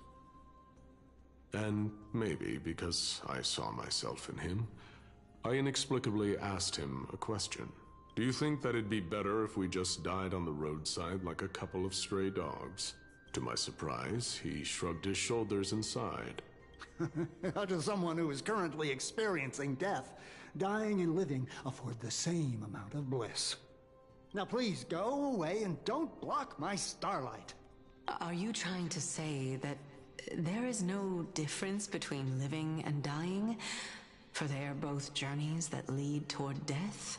That's exactly what life is, and death is, but a scale to measure how valuable the journey was. Journeys and epics are only glorious and magnificent because all things eventually fade to dust. Therefore, young lady, don't detest your fate. Instead, willingly and respectfully embrace it. The embodiment of strife telling me about the majesty of the world. Indeed. I believe that when the fated moment eventually arrives, you will be able to understand my words. It is time for me to knock on death's door. I will set up a long table at the end of the road and humbly await your arrival. When that moment finally comes, Let us drink and be merry then.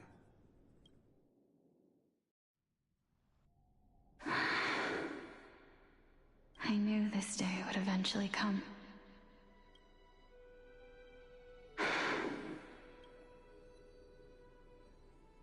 Are the both of you ready?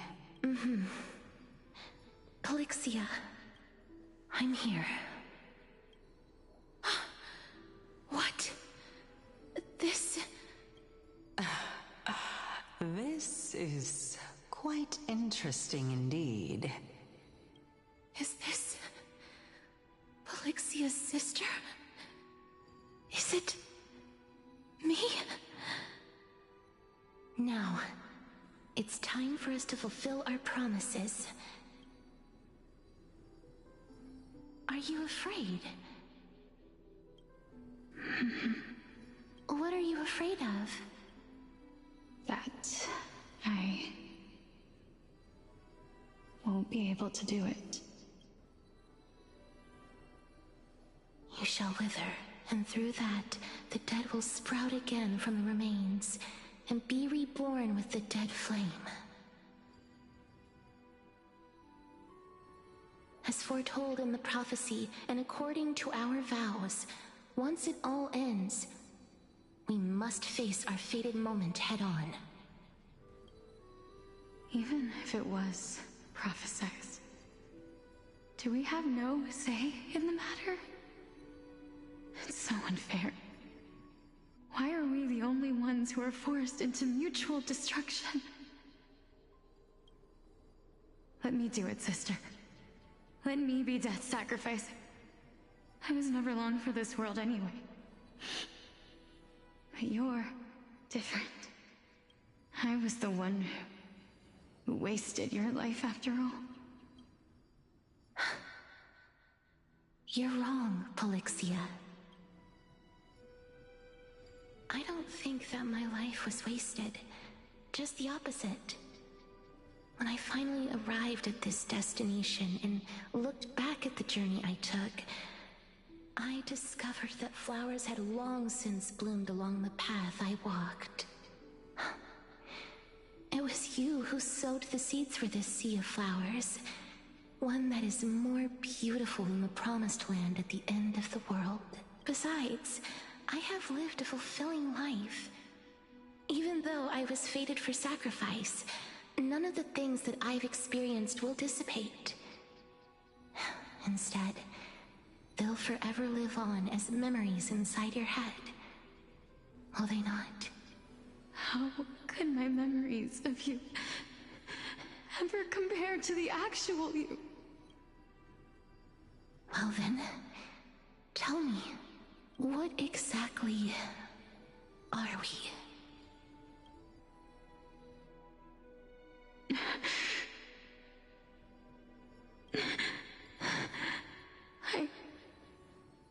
I don't know.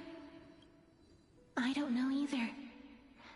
But regardless of what the answer is, regardless of how we're shaped by others, or even by this world, ever since we were born, the fact that we existed was predestined, and nothing could erase it.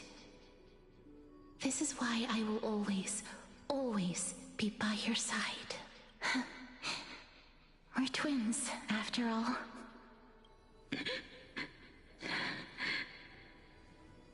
All right, my dear Polixia. It's time to extract my heart and light the flame of death. After that, use it to plant the first bud in the prophesied new world.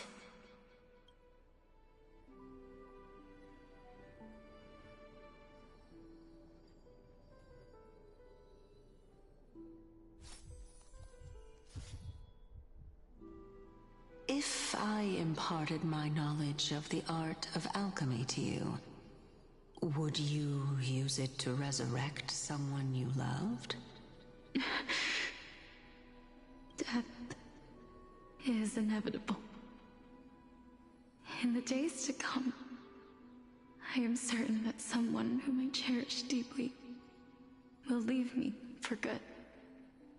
If such a mighty power really existed, I think I would use it without hesitation. Even now, my answer remains the same. This is why, sister, I promise you, in the prophesized new world, I shall plant the first bud on your behalf. Go now. Return to the ocean god's treasured pearl, our hometown. I shall open wide the entrance to the Netherrealm and grant you a second life. The living beings on this earth shall respond to my call and lead you to the sacred daylight. Remember, do not look back on the land of the dead, and do not stop moving. In the new world promised by the prophecy, march toward your new life. As for the price of our equivalent exchange, let me be the one to pay it. Everybody, we've come to the end. Unfortunately, I am not compatible with the Supreme Being, so I was unable to completely fuse their soul into my own body. However, being able to glean all this from them is exciting enough. I'm certain of this now. Before the Titans that we are well acquainted with were born, a group of heroes roamed the land.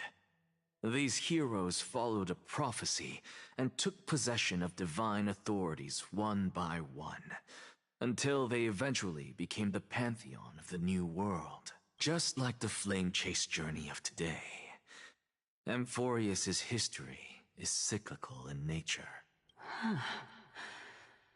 What a startling revelation. This means that the demigods, who bear the core flames, will also become the new Titans at the world's end, thereby shaping a new world? I believe that this is the truth behind the Era Nova, as mentioned in the prophecy. This is utterly unbelievable. Besides, those twins in the past, even if they really are Thanatos, their whereabouts are still unknown even today. Are their whereabouts truly unknown? Didn't Polixia mention that seaside town? The birthplace of alchemy and the tale of the dragon. In our world, there exists a city which perfectly matches that description. Styxia.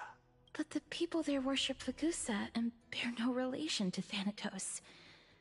I have also never been to that place, as in the time of Idonia, it had long turned into underwater ruins. Take this. This is... the new Sporist masterpiece, the Philosopher's Stone. It was made by transmuting all of the sages' wisdom into a single entity, with their flesh and blood as its foundation. Remember, I've mentioned before that the art of alchemy is all about conversion, tempering, and ascension. This process also applies to the pursuit of truth. Regardless of how unbelievable this sounds, the truths of the world have been refined from the impurities. Think about the story of the dragon. This stone will lead you to your real hometown, allowing you to reform the door to the Netherrealm and discover Thanatos' fate. You still look as confident in your victory as ever. But what if your conjecture is wrong? Simple. I shall merely admit to the entire world that my experiment was a failure. However, my line of thinking will not fail because I have already planted the seeds of doubt into the hearts of the masses. Actions speak louder than words, Castoris. With the assembly about to begin, don't forget the promise you've made. I've already searched for so long. I'm willing to try one more time. While we converse, her life is also slowly slipping away.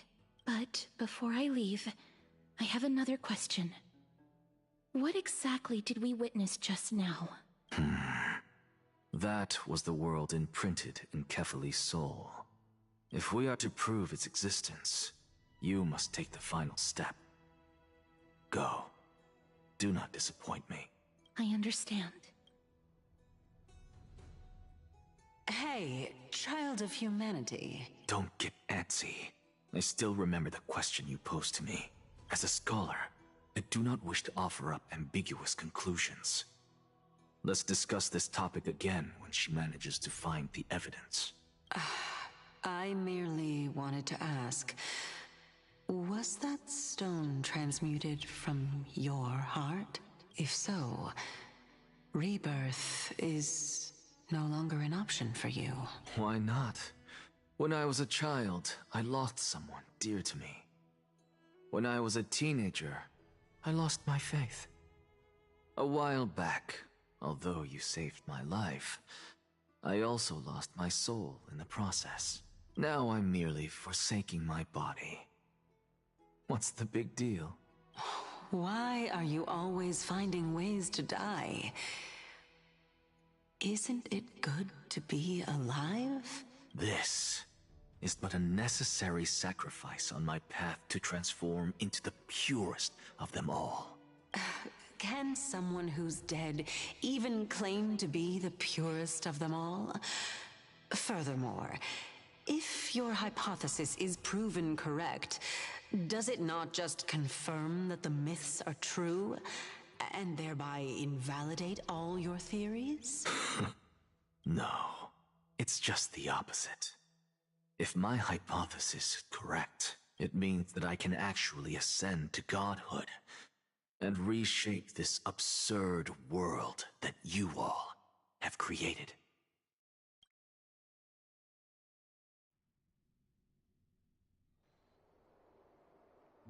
That's a lot to take in at once. Lady Aglaya, please, let me explain. Go on. You know that the core flame of death has always been the greatest unknown regarding the Era Nova, which is why both you and Kindness desire to gain the power to control that core flame in the approaching Citizens' Assembly. Professor Anaxa has come to a consensus with Kindness. They want to suspend the trial once Thanatos' core flame is reclaimed, hoping thus to eradicate death from this world. If they're successful, then the flame chase journey will cease, and Akama can enjoy everlasting peace. But I know this runs counter to your wishes. So long as we do not usher in Era Nova, the Black Tide will never be eradicated. Even with Lord Mighty on the front line, and the Black Tide not posing an immediate risk, the danger nevertheless remains. Honestly, it's difficult for me to assess the pros and cons in this decision. But someone must bring the core flame before we can begin negotiations over it. The Titan could be very near. I cannot let this chance slip by. Besides, someone has to make this trip to bring back Mrs. Soul. Well said. You already had every reason to seek an audience with Thanatos. It's that great performer who has weaponized your wishes and placed us in this difficult situation. A world without death. Do you desire that too? If fate dictates that my path must oppose yours, I will do all I can to resist it and protect what I aspire to achieve. Lord Mighty showed me that without taking the first step, all talk of what follows is moot. Casterus, you've changed. Unsure of what to say, but offers a smile. Have mercy, Aglaya. Stay your threads. I have always hoped to hear you speak your mind, Cass. And I am glad to have heard your true thoughts. Styxia. I visited that place in the past. Though it is now an island surrounded by the river of Soul's torrents, it's not hard to see its former splendor. Go. I will not stand in your way. As for you, you are someone who has cheated death. I believe you have more than enough reason to make the trip with Casterus and meet the god of death himself. Casterus, I too look forward to your journey.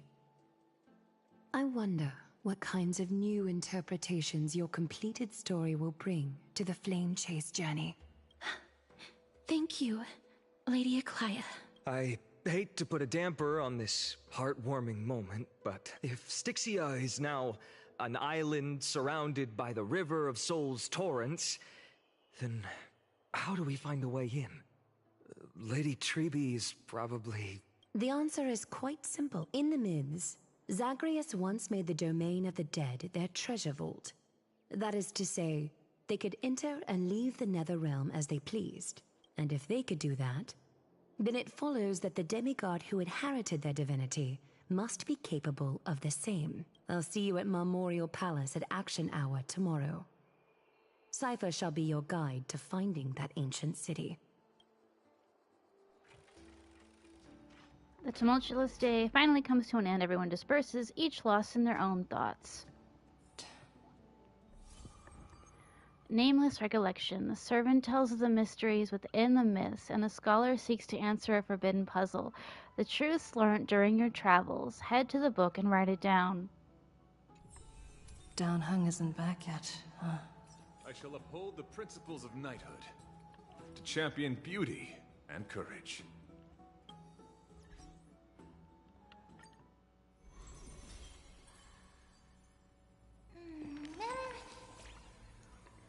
Oh, Celestiana's eyelashes are fluttering. That's the look of someone lost in thought. Mem. It's time for bedtime story. Sadly, no ending again. That's cheating. How did you suddenly start copying me? But it's no easy feat to truly master the fairy tongue. You have to stay close together to really get the hang of it. But for now, let's open a new chapter. I want to share a new tale with you.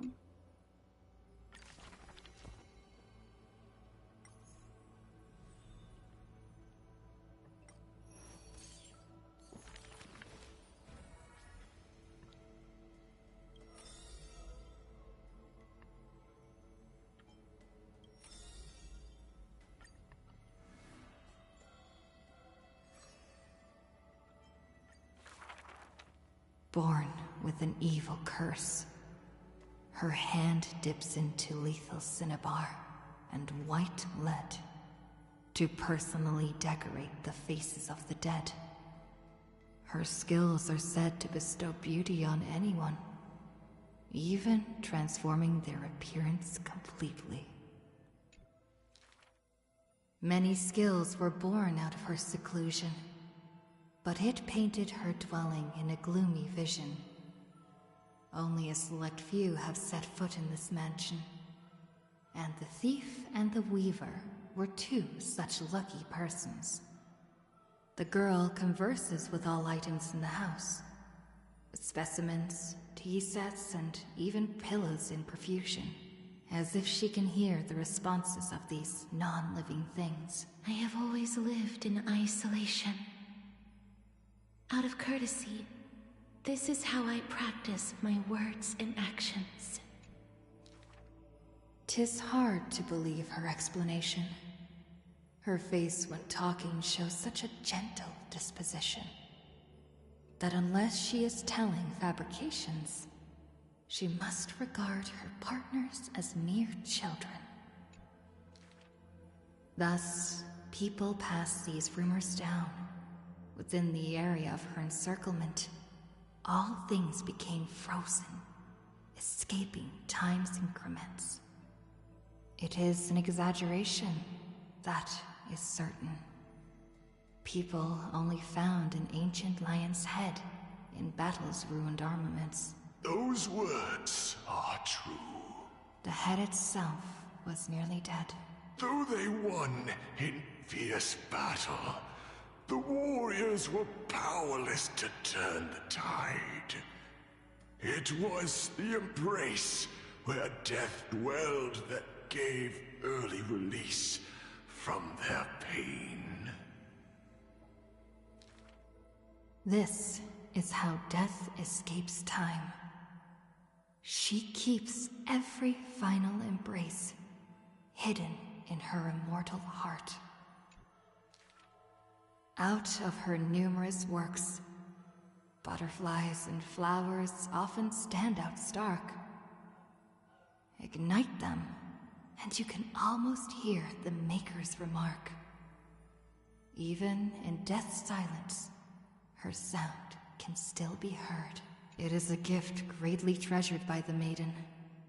Few have the honor to be graced with such work. Only one has the heart to burn such a gift. And the reason she gives is rather far-fetched. I must peer into all fates unknown. The power of time is boundless. But there is one thing that it cannot conquer. Death is abominable in humans' eyes. Apart from my identity, there's nothing about me worthy of praise. The beloved Goldweaver hears this in distress, then tries to teach her the art of weaving and threads.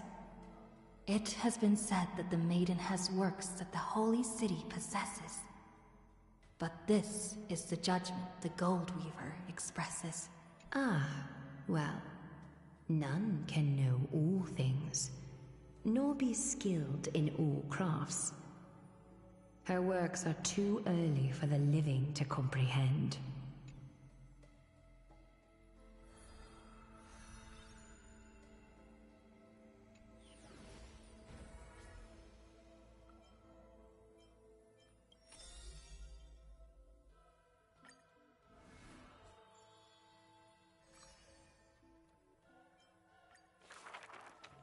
This is a tale buried in history. One day, a student elated in victory dashed around the Grove's territory. I saw the spell the professor carved on his body. The youth with white hair was beside himself in joy. It must be a power most secret. A means for one man to stand against 1,000. That spell was rare indeed, for it was a secret way to overturn a cart of hay. The scholar was still a mortal body, as yet to snatch life from death, or to reforge a new flesh through a god's remedy. Various minute tricks and parody. He studied them all, crafting schemes, oh so busy. For everyone knows, he wishes not to use the divine power that is his, refusing rightful custody. And in that unwitnessed moment of his death, final tragedy, he still held the hay cart spell steady, standing alone, facing the evil enemy. Now, that craft is regarded as a magnificent study. Not because of what it was, but because of its purpose, known to everybody. In fact, he once crafted miracles, forging silent servants using soil as vehicle. Though no sentience, they do their job without obstacles, rivaling Titankin in spectacle. However, one day, he suddenly changes his tune. Creation is the Titan's work, and slavery is the Titan's manacle. When imitating divine evil, there's no need to invest reason, most pinnacle. When the servants have all been recycled, he deigns not to explain, fearing to waste his reason or muscle. So he jokingly concludes the questioning with a chuckle. If it's just for odd jobs, students are a better gamble. The way he addresses himself comes from elsewhere. An imitation of a divine machine with some flair. He happily answers 5 questions for those unaware. Knowledge seemingly given with stingy care. For a wise one, 5 answers reveal creation's secrets. the truth hidden and bold. But a fool learns but not, and is left in the cold. Now, inquire. That is in fact the scholar's crafty snare. He hides the answer he seeks behind questions posed by those unaware, doling breadcrumbs as bait to lure and compare, whether the inquirer may be worthy of his wisdom to share. The scholar never looks at laws and measurements. Why? Obviously to drag out class time as a statement. Outside the courtyard, the gossip flows into the scholar's ear.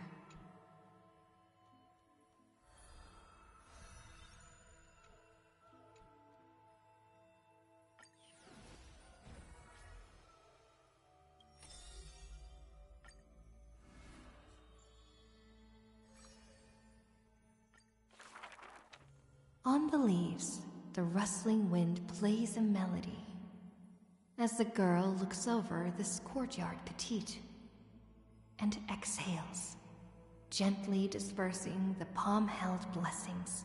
Is this courtyard a tad too small? The girl makes the courtyard tidy. The girl's skills can bring forth miracles. Welcome to the Twilight Courtyard. How can I help you?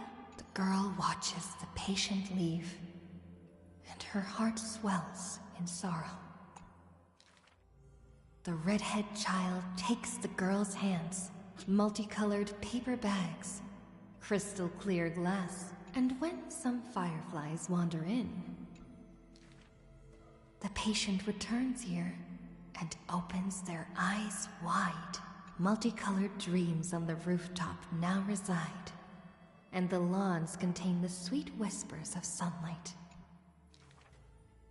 Wow, there's light everywhere.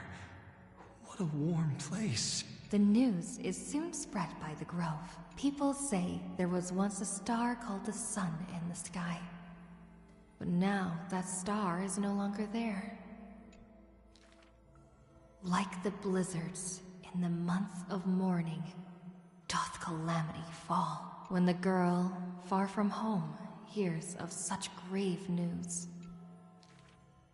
Soon, the people of Akama see once again, but she never realized that wherever she stood, she herself was that holy courtyard, that light-filled haven.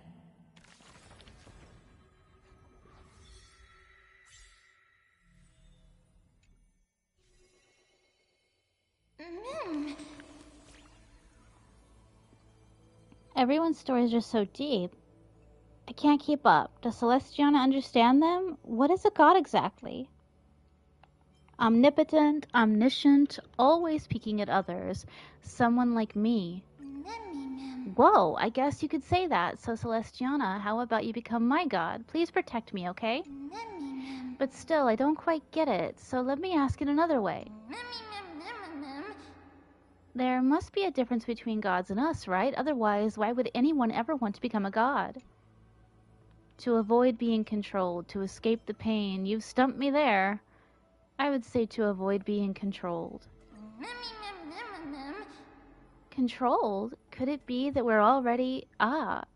if it's because I was controlled that I met Celestiana, then I suppose I wouldn't mind being controlled. As I keep asking, I only get more and more confused. Maybe I'll wait until I've grown a little before discussing these things with Celestiana.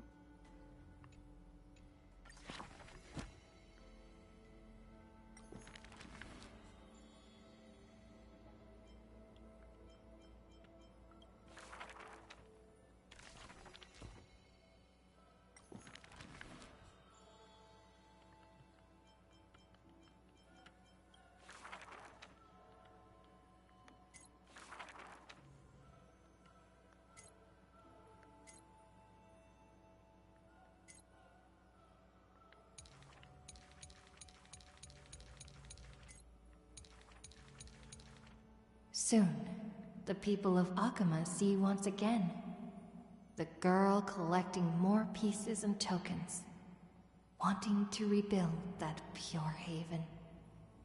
But she never realized.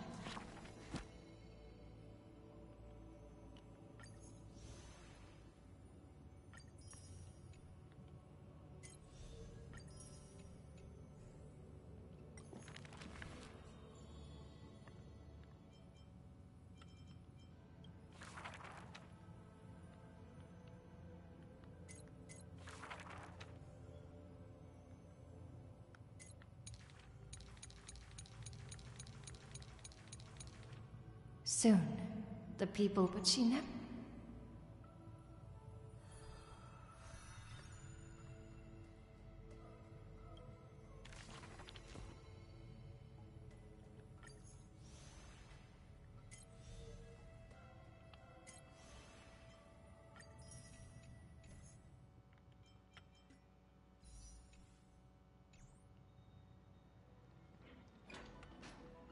Hey, friend! Is the debate finally over? Did you win? The upper hand is ours. We thrashed them. We're tied with the Council of Elders. We managed to win ourselves a glorious defeat. Oh, that means victory is around the corner. Well, moving on. I was hard at work even while you were at the debate. I borrowed a mountain of books from Cass to see if I could find a way to solve your problem. Let's see. I still have only 32 books to go. It's okay, Mem. We found a way. Really? Oh, that's fantastic news. I knew it. Hard work always pays off. Especially if you're as diligent as Mem. I feel like a huge burden has finally been lifted off my shoulders. Why are my eyelids so heavy all of a sudden? There's nothing more we can do for now. Let's get some rest. Maybe I can go for another walk outside. Oh, you're right. Then I'll go back to... As was their custom, Mem, with astonishing dexterity, slipped back into their secret little hideaway. Good night, Mem. Good night, Hakama. It is nighttime now, right? Later, somewhere in Akama. Cass? What a surprise. Lady Treeby. Is something troubling you? I just wanted to speak to Lady Trian for a bit before I set off. No matter how breathtakingly beautiful Styxia once was, the place is now the domain of the departed. There is no telling what we'll encounter there.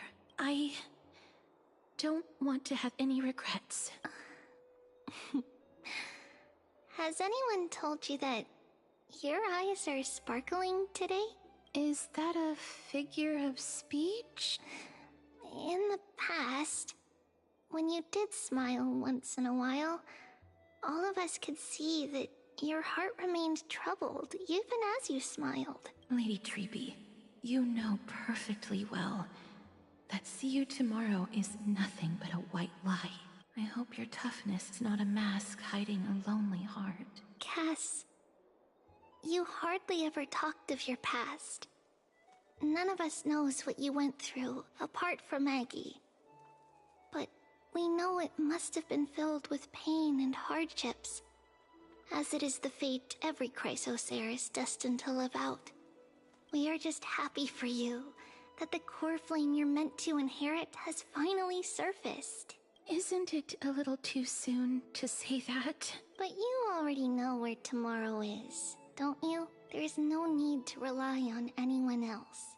Just give it your all and leave no regrets. We have always believed that your embrace is just as warm as everyone else's, because we embrace others to comfort them.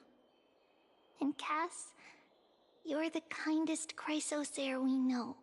Thank you, Lady Treeby. This feeling... it's hard to put into words. I suddenly found myself with so many wishes. so much I want to accomplish before setting off. Then go do it, Cass. Trian was actually working on a surprise gift for you. It's a pity she didn't get to finish it. But now Trinan and I are working on it, and we'll make sure to give it to you. So, let's meet back here when you return from Styxia. Safe travels. See you tomorrow!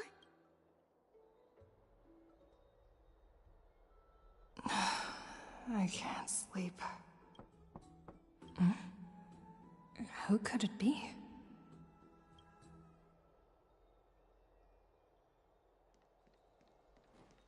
It's me.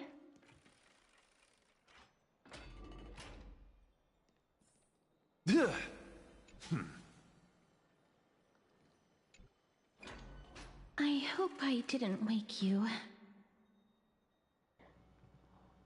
Is it another mission from Aglaya? Sleep is a luxury when you are at my age. I'm glad to see you're as full of life as ever. I'm here because of private matters, actually. If it isn't too much to ask, I'd really like it if you could come along with me to retrieve something. Sure, let's go. As expected, manual labor. Wow, I feel so sleepy all of a sudden. Is your soul... I was just kidding. My will has become one with the universe. Goodbye. Huh? But I can still sense your soul here. Ah, sorry. I didn't realize it was a joke. It isn't a long way from here. Shall we?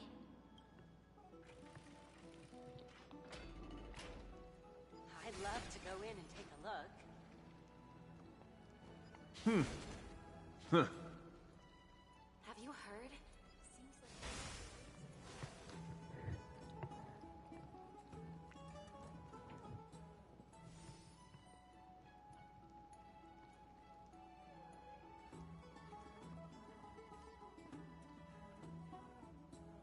Faith can dispel the black tide.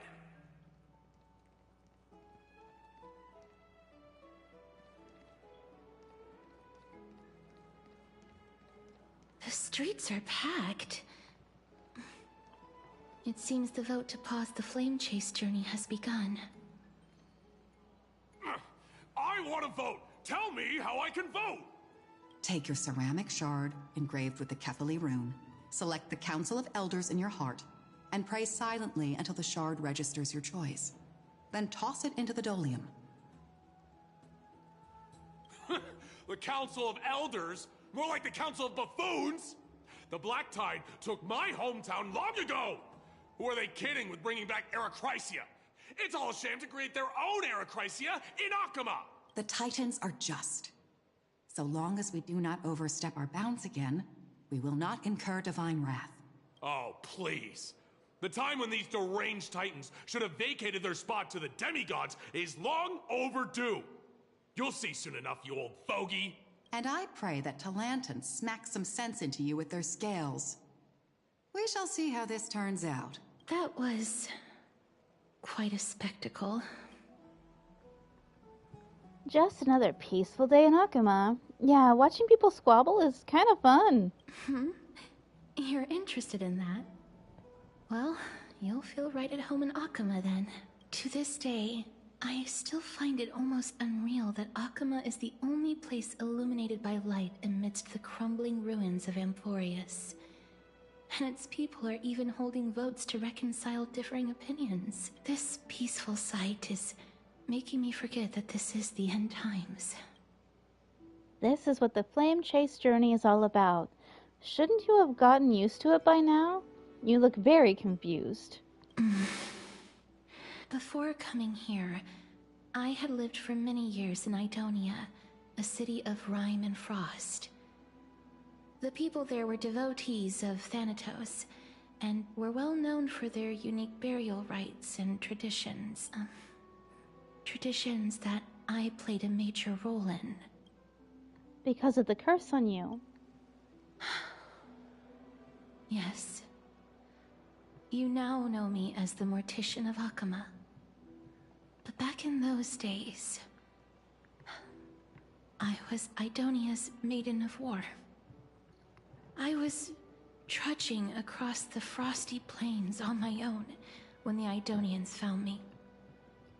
They saw the curse in me as a blessing from Thanatos, and believed that my hands could correct the Eracrisia's mistake and lead them to meet the great god of death. They provided me shelter, but in return, I was expected to grant merciful deaths to war captives, prisoners bound for execution, and heroes alike. Is that some sort of end-of-life care? Isn't that just an executioner? Is that how you see it too? But no matter how kind or cruel the means, nothing can change the essence of death. Taking away someone's life is never worthy of religious worship.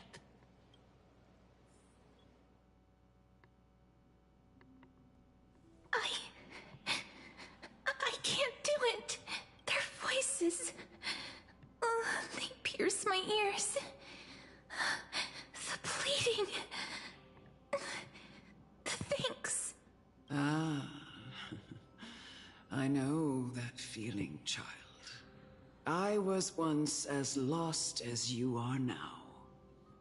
But you must respect those walking towards death, just like how you should respect yourself as the Holy Maiden granting humans glory and liberation.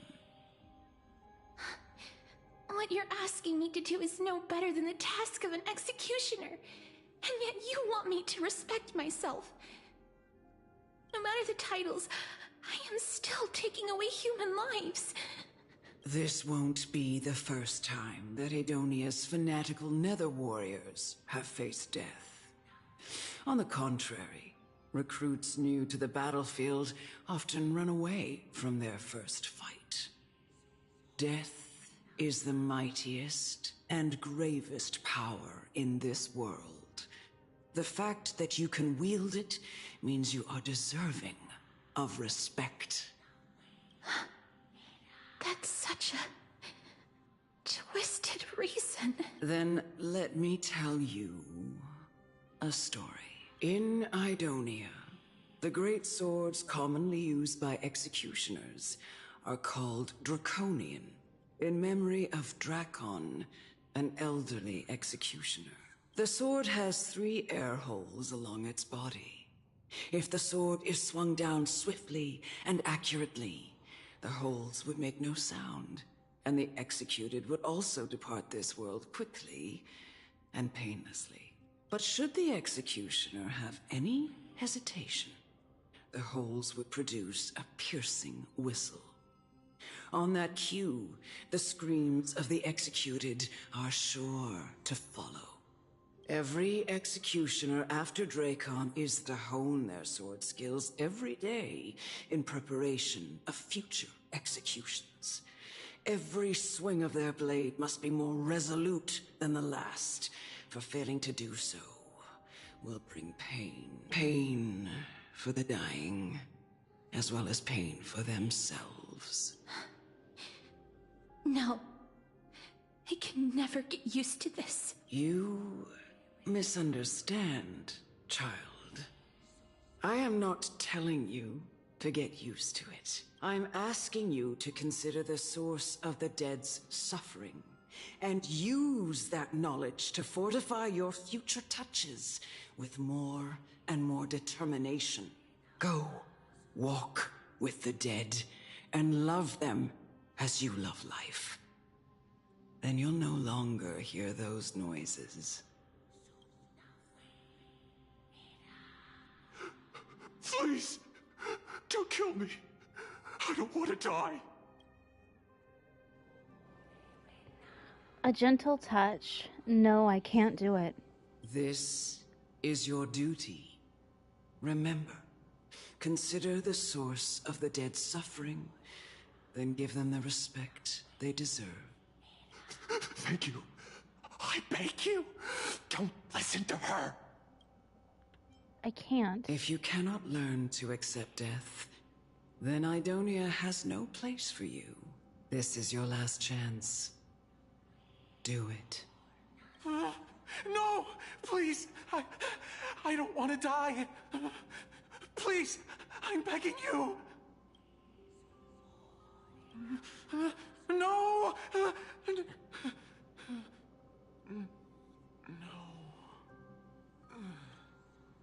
You gently touch the prisoner's forehead with your finger. His face is pale, his eyes flicker with fear, and his body trembles uncontrollably.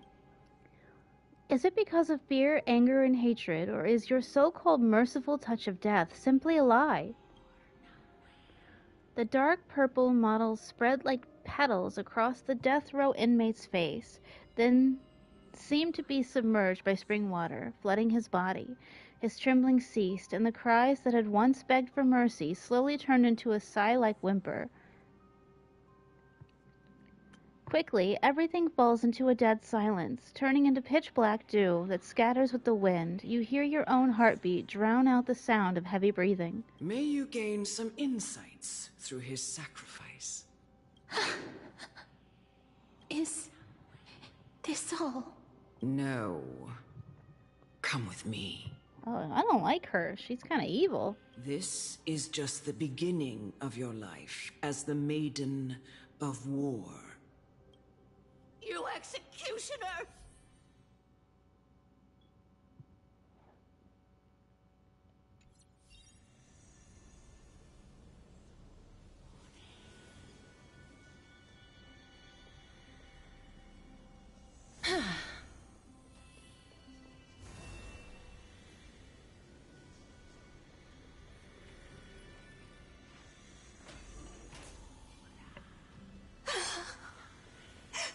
Holy Maiden! Go. Grant her glorious death.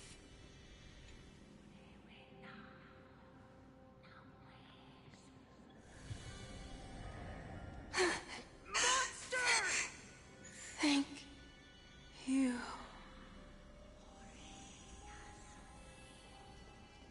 Do it then, executioner. You heard him.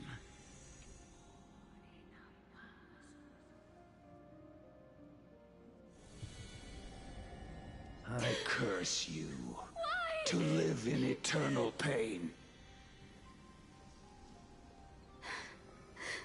Please, grant me release. You...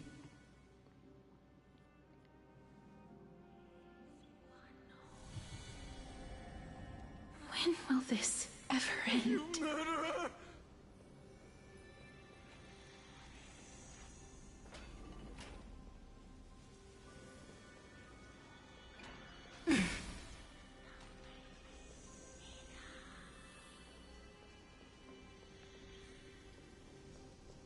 Come.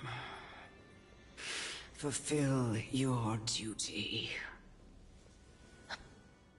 What are you trying to do with me? I have aged.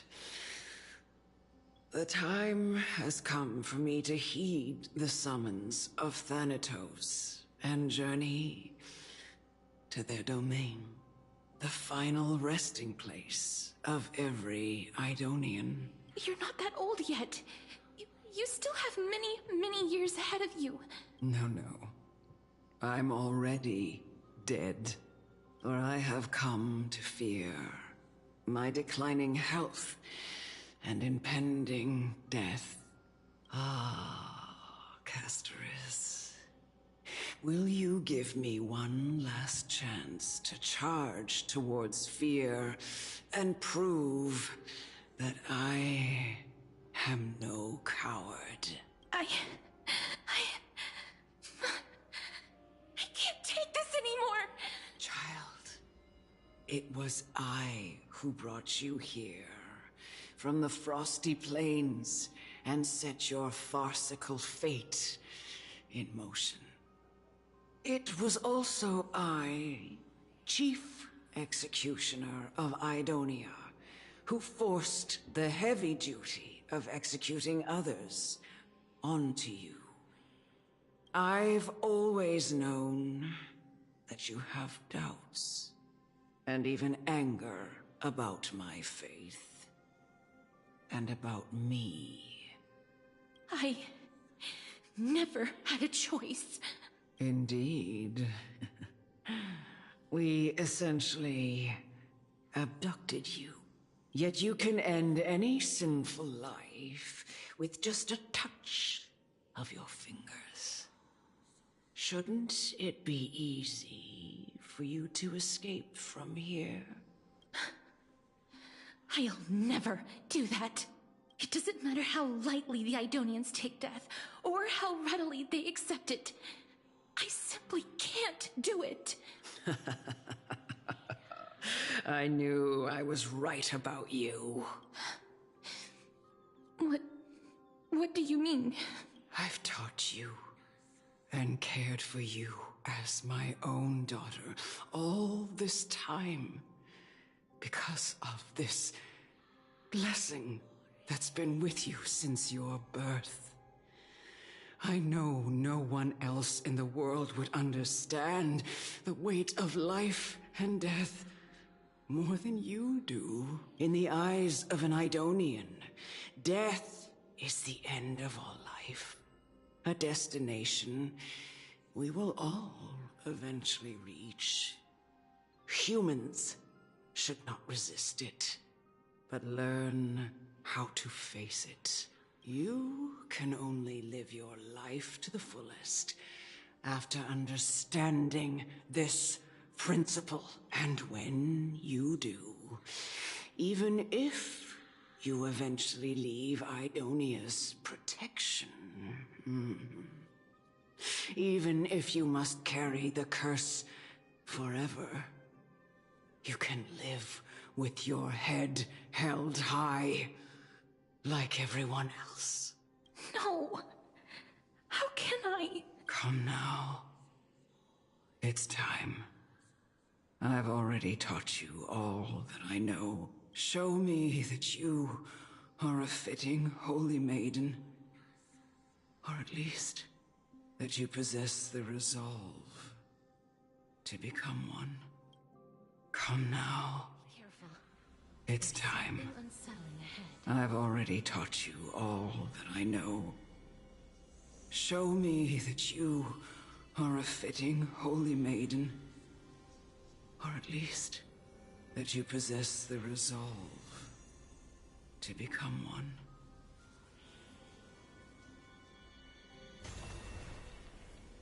Emerge from your cocoon.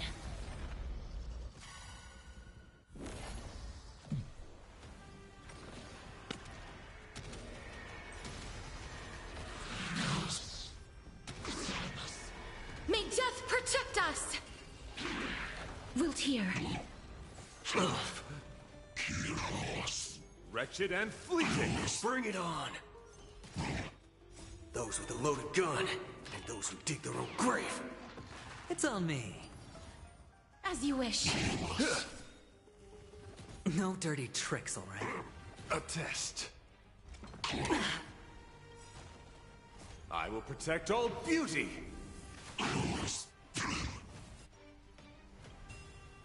There's your reward.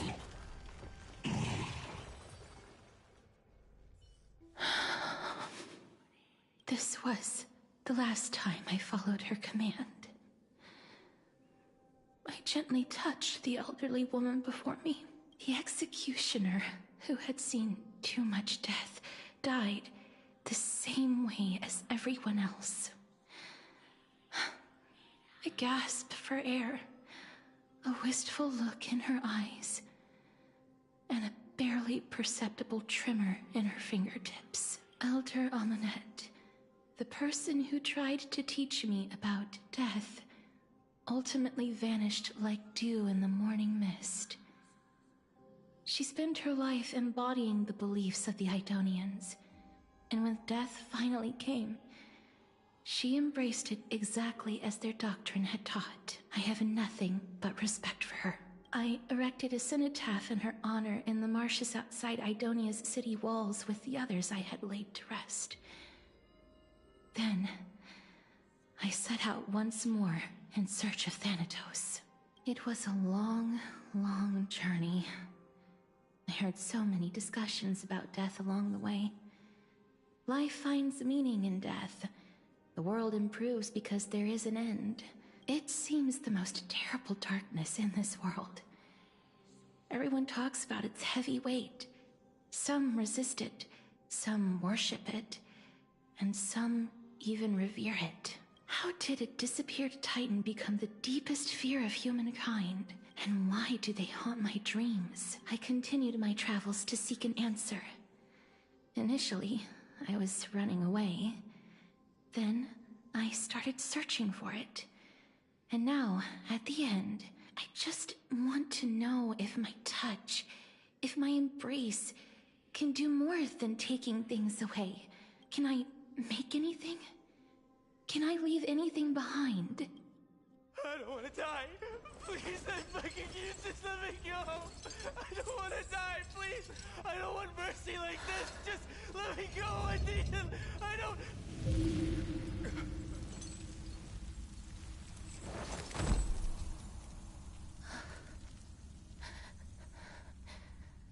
I hate these icy hands.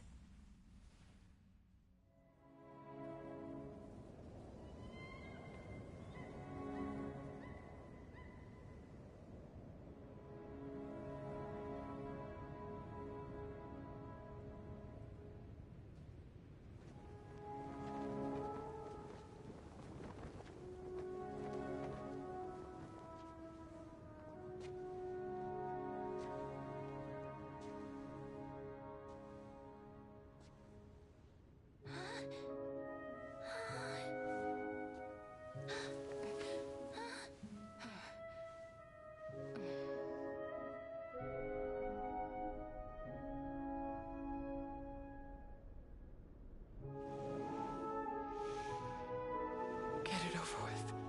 End its suffering.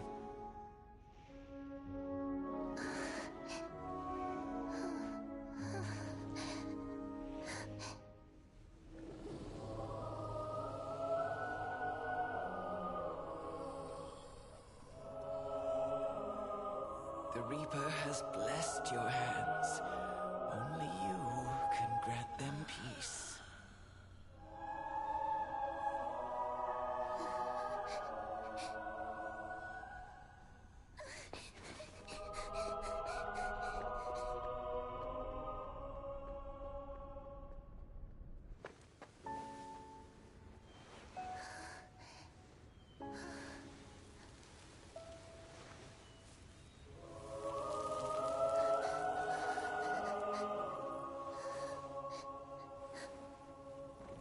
Embrace death.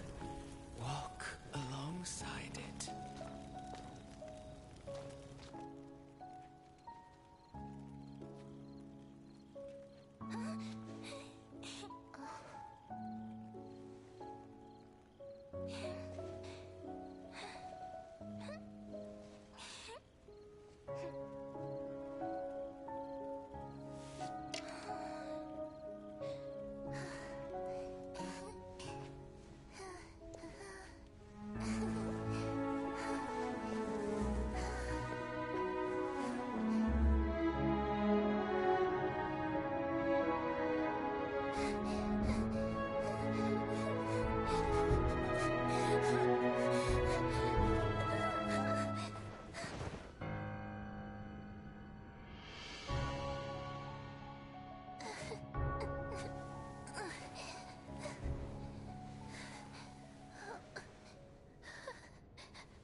Is that you, Castoris?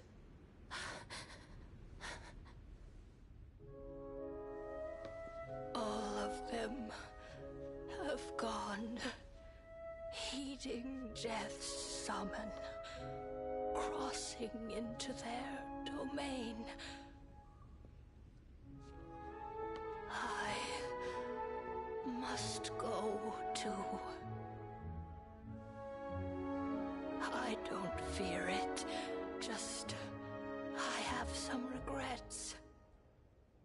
Watching people leave this world again and again, it must be lonely for you. You must want to desperately embrace them before they go.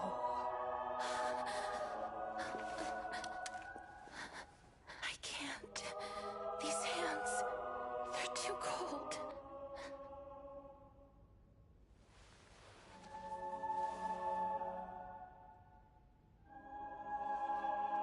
But Big Sister Castoris, your hands are so warm. Just like anyone else's. So go on. Don't hold back. Give me a warm hug.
Can hands like these really be warm?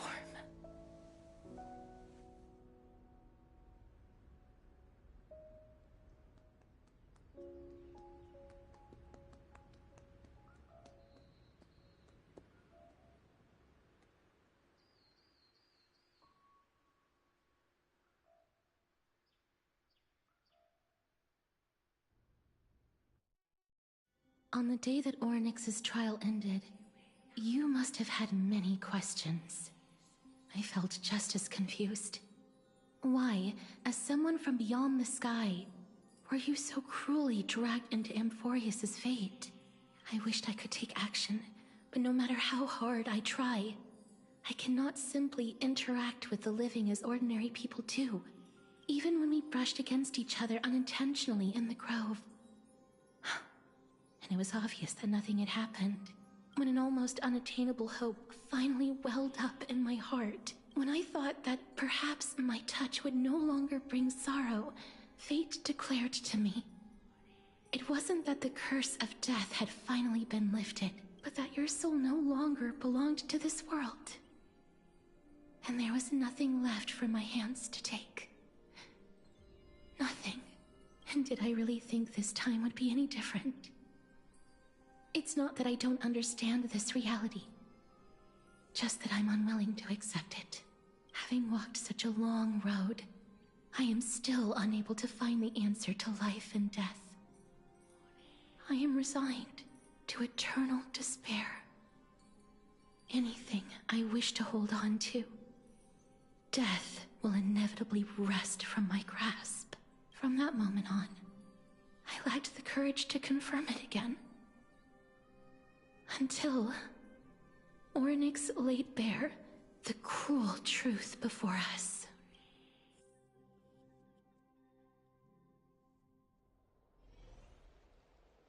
But now, perhaps I might have one last chance. Long ago, Trinan read a prophecy to me.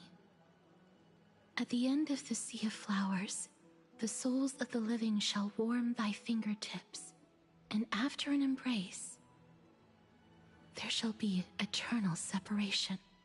I found no surprise in it, for her words sounded not like a foretelling, but a perfect reflection of my past. Embraces in this world are born of reunions. Yet, my touch speaks only of farewells.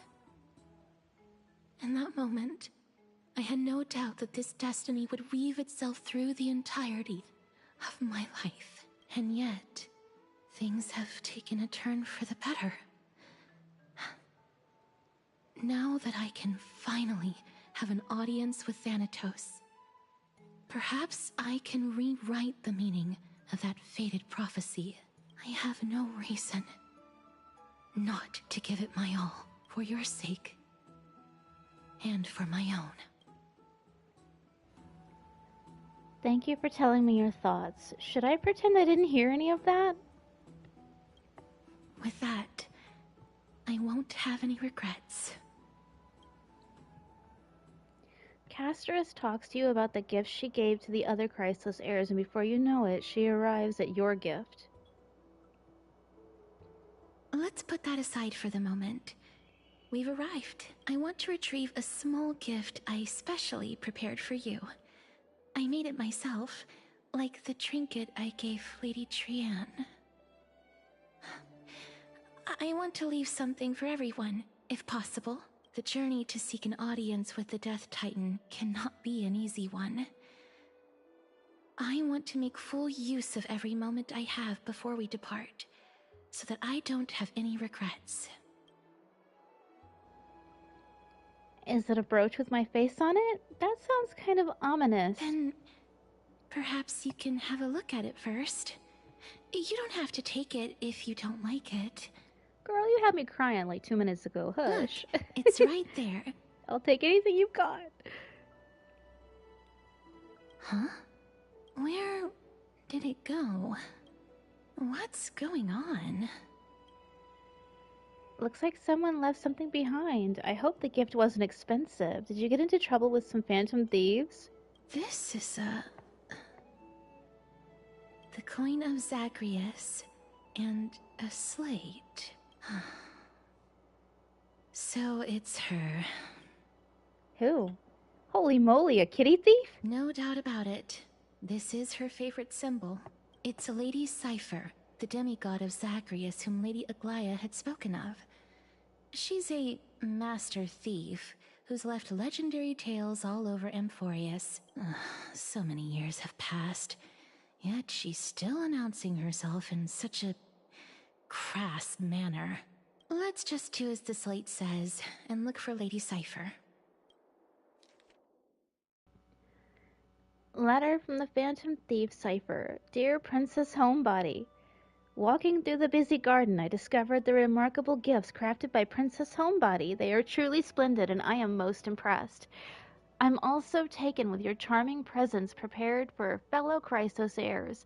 In your right parlor, I observed the beautiful felt dolls, the beige and lavender striped tapestry, the classic Idonian tripod table, and in the left parlor, the jewelry and exquisite art pieces meant as gifts. This time I've claimed only this modest gift. I fear it would attract tasteless little thieves, so I shall safeguard it for now. Naturally, I've left appropriate payment, a single coin. If the price displeases you, feel free to negotiate its return. Though, should that happen, I won't be satisfied with merely one coin. Should you wish to find me, visit the Memorial Market. There lies a golden short spear I've left. You know what to do. It shall guide you to me. And before you ask, I won't accept any questions. Please forgive this small intrusion and accept my highest regards. P.S. Who displays biological specimens at home? They're quite unsettling. You might want to store them away when entertaining guests. P.S.S. Despite your considerable investment in the Idonian ossuary, ossuary hanging in your parlor, I regret to inform you it's a fake. The original was craftily switched by those cunning scholars of the Grove of Epiphany. The full story can be found in the yet unpublished memoirs of Cyphera. Sincerely, Kitty Phantom Thief. To retrieve the gift and teach Kitty Phantom Thief the lesson, you head to the market and find the short spear she left behind. Look, it's right there.